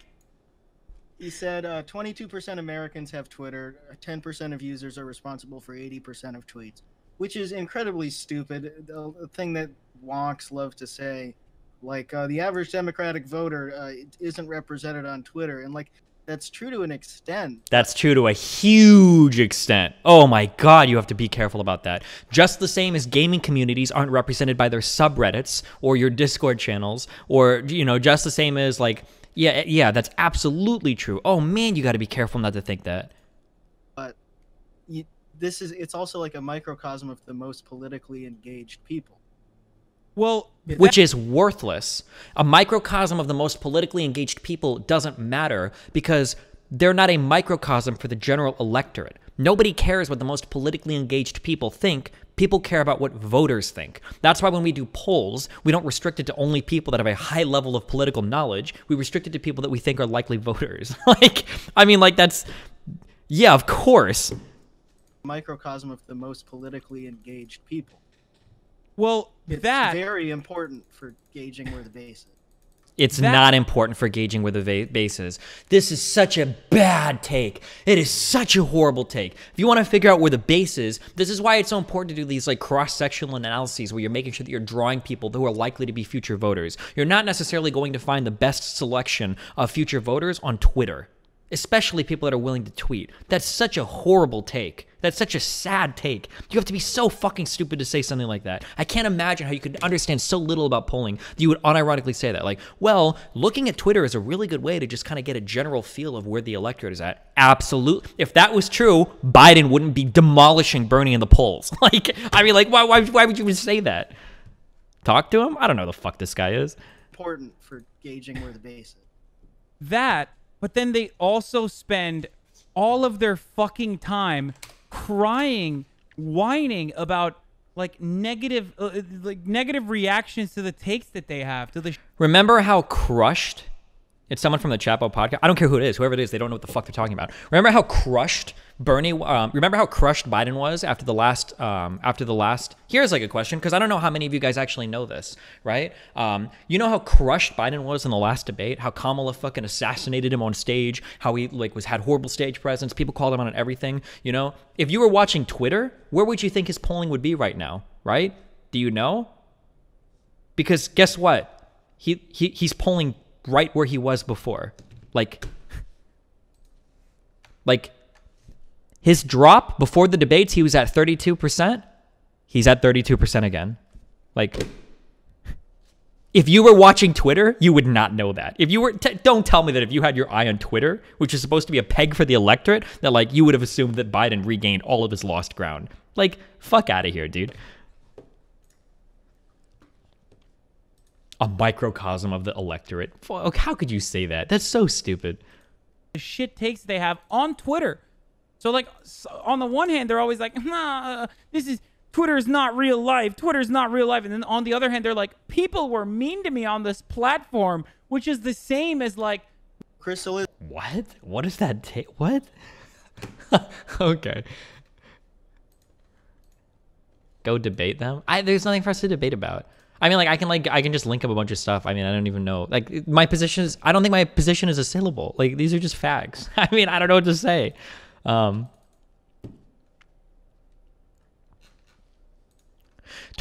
of all adults is quite a lot of people. It's probably more than 25 million people. For the sake of argument, 22% of all America, 76 million, 10 million more than the number of people who voted for Trump. Maybe it needs to account for adults versus all people, but even cutting that in half, 36 million is a significant chunk of people. No. Wrong. Okay.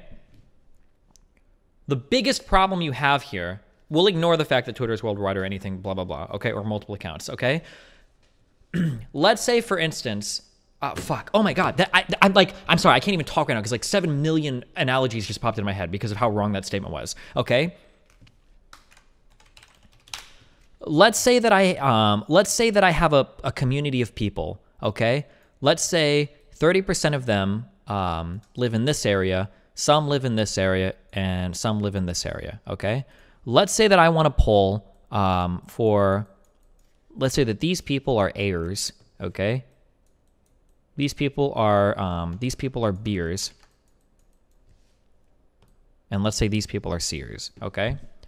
Let's say that my population is 1 million, okay? So 300,000 live here, 350 here, 350 here. Let's say that I want to find out I want to do a census, or I want to try to estimate how many people live here without having to poll every single person, right? Let's just do an example. Let's say that these people are rich. These people are middle class.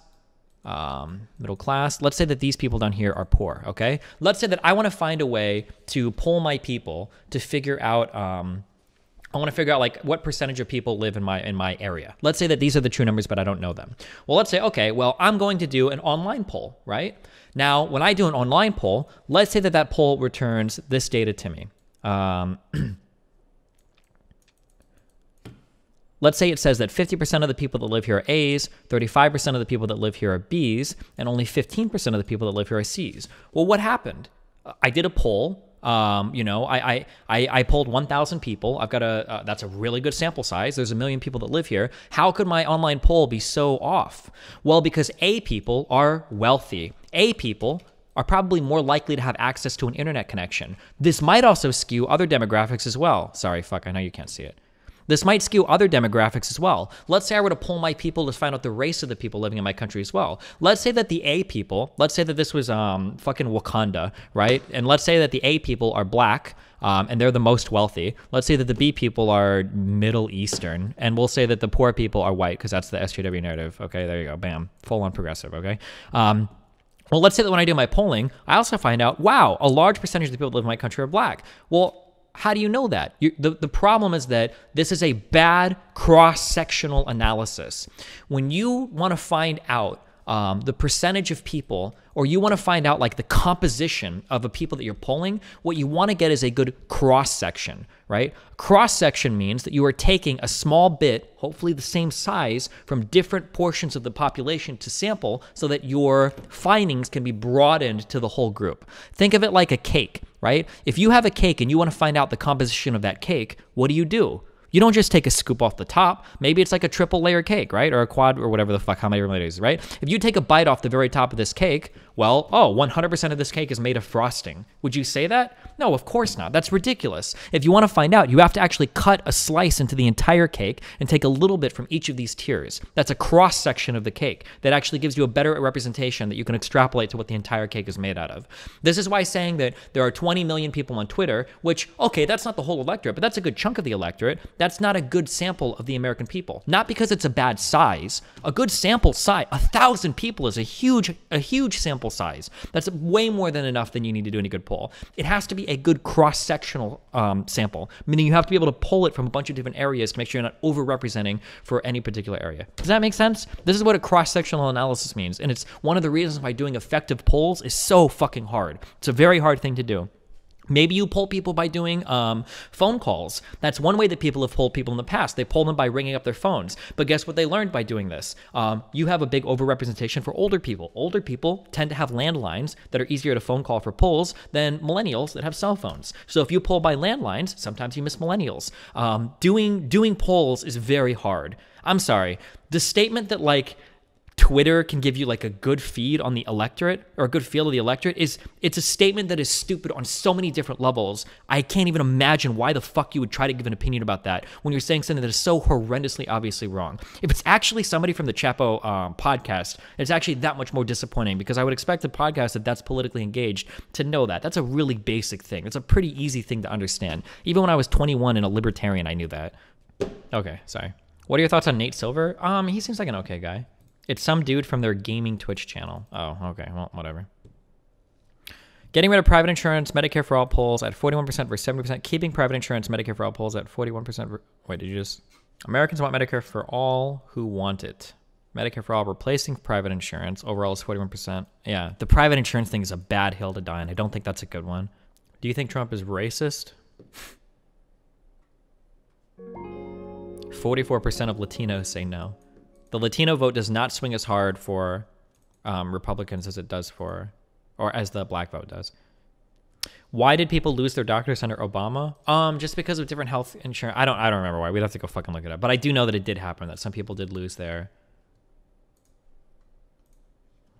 I think it'd be really awesome to make a sort of beginner's political guide where you go over the presidential voter guide and explain each choice in each position. Dude, I probably don't even know half that shit. There's got to be better people to do it, or people that have already done it, right? God damn it. Somebody Postmates me a fucking Starbucks thing. Did you take it? Yeah, well, I mean, it's already paid for, so. Oh, interesting. Oh, somebody just linked this. Remember what I just said about, like, polling people from landlines versus non-landlines? A tale of two primaries from the latest Emerson poll. I haven't, like, read this poll. Maybe this is bullshit or whatever, but, like, the landline primary. Biden at 43%. Sanders at 13%. The non-landline primary, Sanders at 30%, Biden at 18%. Probably because older people are more likely to have landlines than younger people. But I don't know what else non-landline means. I wonder if that means like online polling as well. I'm not sure. How likely is it that Trump wins again? I don't know. I think there's a chance. Oh, fuck. I'm not sure. Jake Tapper belongs on Fox News. Remember, everybody to the right of Bernie Sanders is a literal right-wing Republican fascist shell. Destiny. Click shoe on him. What? Why is... Oh, God, I hate her so much. Don't ever fucking respond to me. Recently, he's been trying to take everything from the perspective of average American political follower, aka nearly none, versus internet politics followers, apparently. That feel when Biden is polling it. Double-digit leads. Yikes. But okay, that's all right. I'm okay, boys.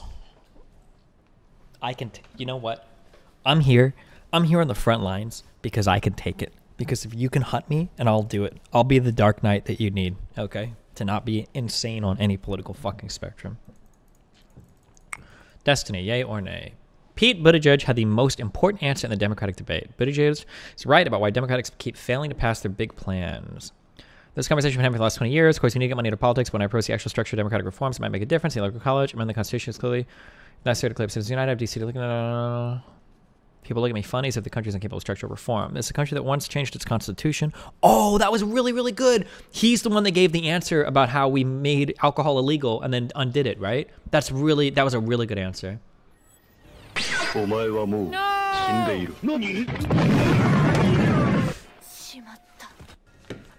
Dude, playing this game on very hard was so cancerous. Did XQC ever play it on very hard? Or did he? I don't remember. Did anybody else? Did any other big streamer play this on very hard? I don't remember. I remember we said we'd pay Bad Bunny $500 if she could beat the tutorial.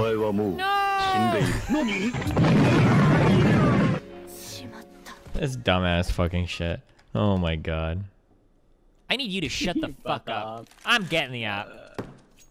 Wait, why don't you go? No, it's good. Man. Yeah, it is good because I'm good. I'm about to show you what the legendary Opus Omni Destiny was like. Okay? Move you. Oh my god, who just blocked me? I fucking hate you. Don't ever walk. It wasn't me. Again. Nice job. Your mic was so shit back in Virginia? Yeah, it was. I don't know how you guys sat through and listened to me fucking on this cancer-ass microphone. What are you thinking? Behind the house. Do you have, if we bring them to the top floor, will you have a clear shot?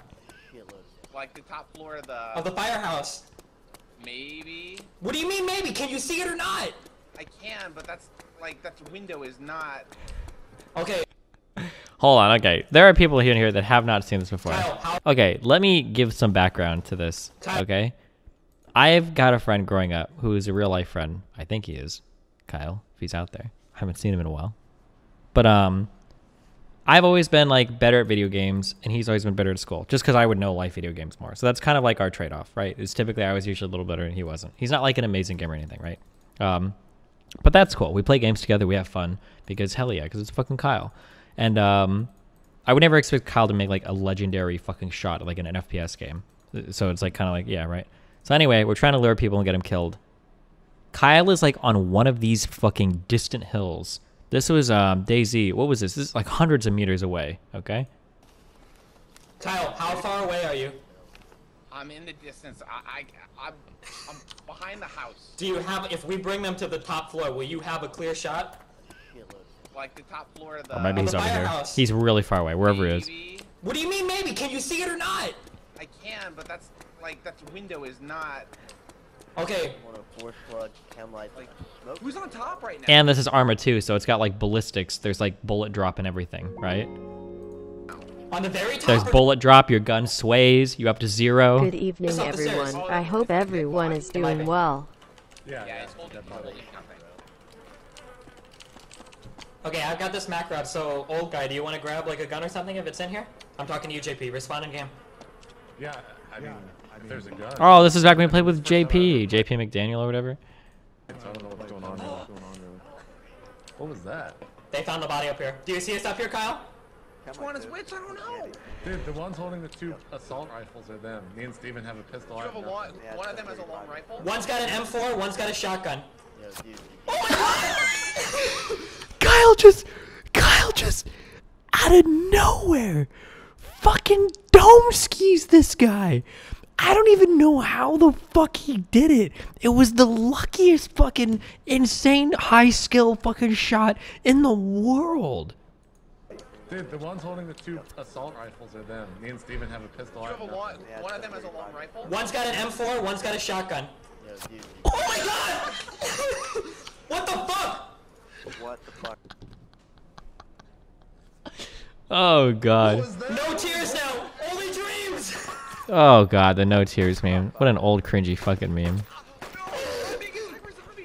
What? He's not dying. How many pistol shots did he do? We're getting shot at! Oh my god, we got so much shit from these guys. Oh, not a lot, but we got their guns. That was hard back in the day. I can't believe Kyle made that shot. Holy fuck. What a god tier fucking... Oh my god. Okay. He's gonna step forward and take a peek. Oh fuck, I miss XCOM. Fuck. Oh, nice. Right, that's not gonna be a dash. He's just gonna step forward and take a peek.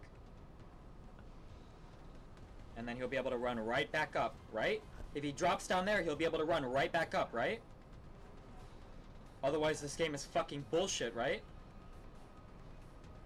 Oh yeah, there's the ladder right here. I can just take the ladder down. Drop down the ladder and go right back up. Drop down the ladder and go right back up. Should work.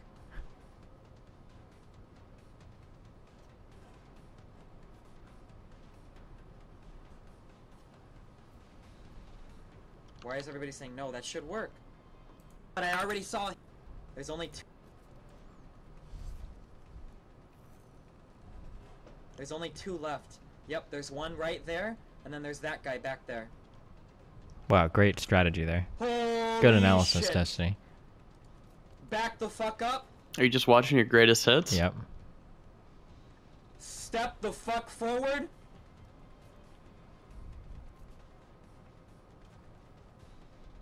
Can you take this shot? God, you missed so much bullshit in this game. So many 80%. 99%. What? No! No!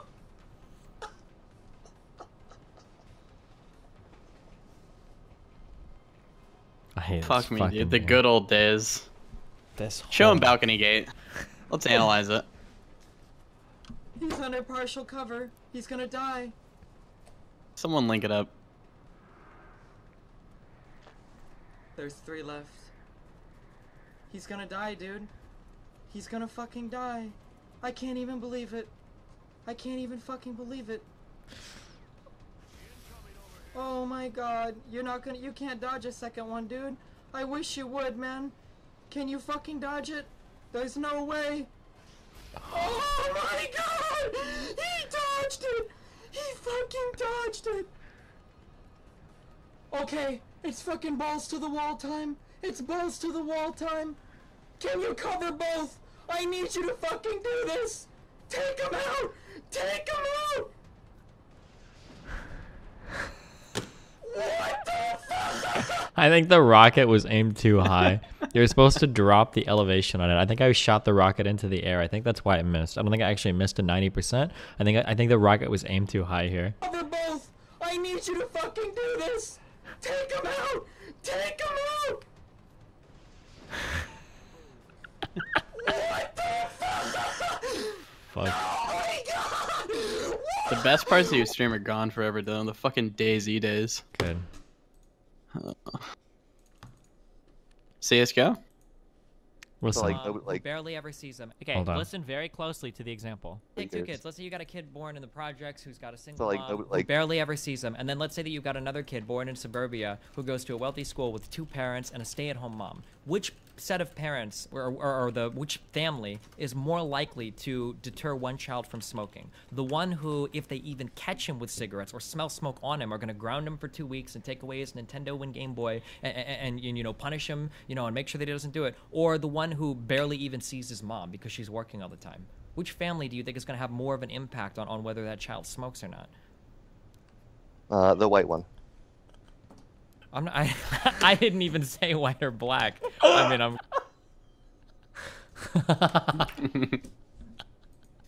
Oh, no. Just kill me, dude. That's gonna be a mega yikes. I feel like I'm watching a sitcom. Hey, if you're fully submerged underwater and you get an erection, would the water level rise? No. Why not? Yes, it would. Because it's not dependent on density, it's dependent on volume. And if you're increasing in volume, Wait, the answer to this is obviously yes, right?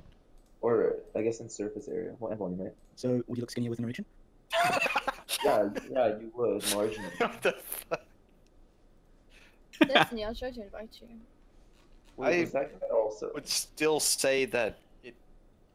Wait, who is that talking? What the fuck? Destiny, I'll try to invite you. Wait, who is that? Diana, I think someone said Do in you chat. think Oh, that Diana? I am pretty? We haven't played with Diana in forever. I don't think. Come in here.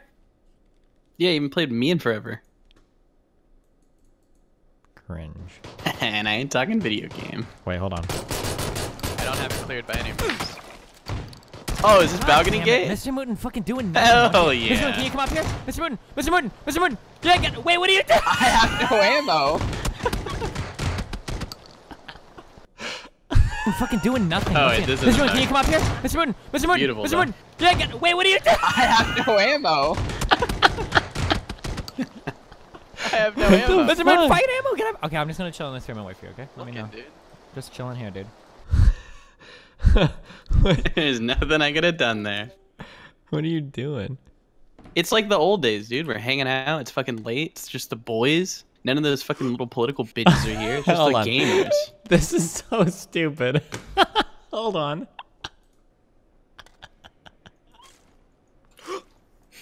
What the fuck? What? That's me.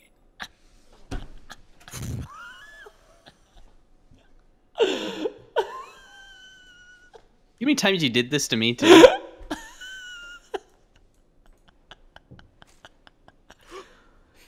What the fuck? What? That's me.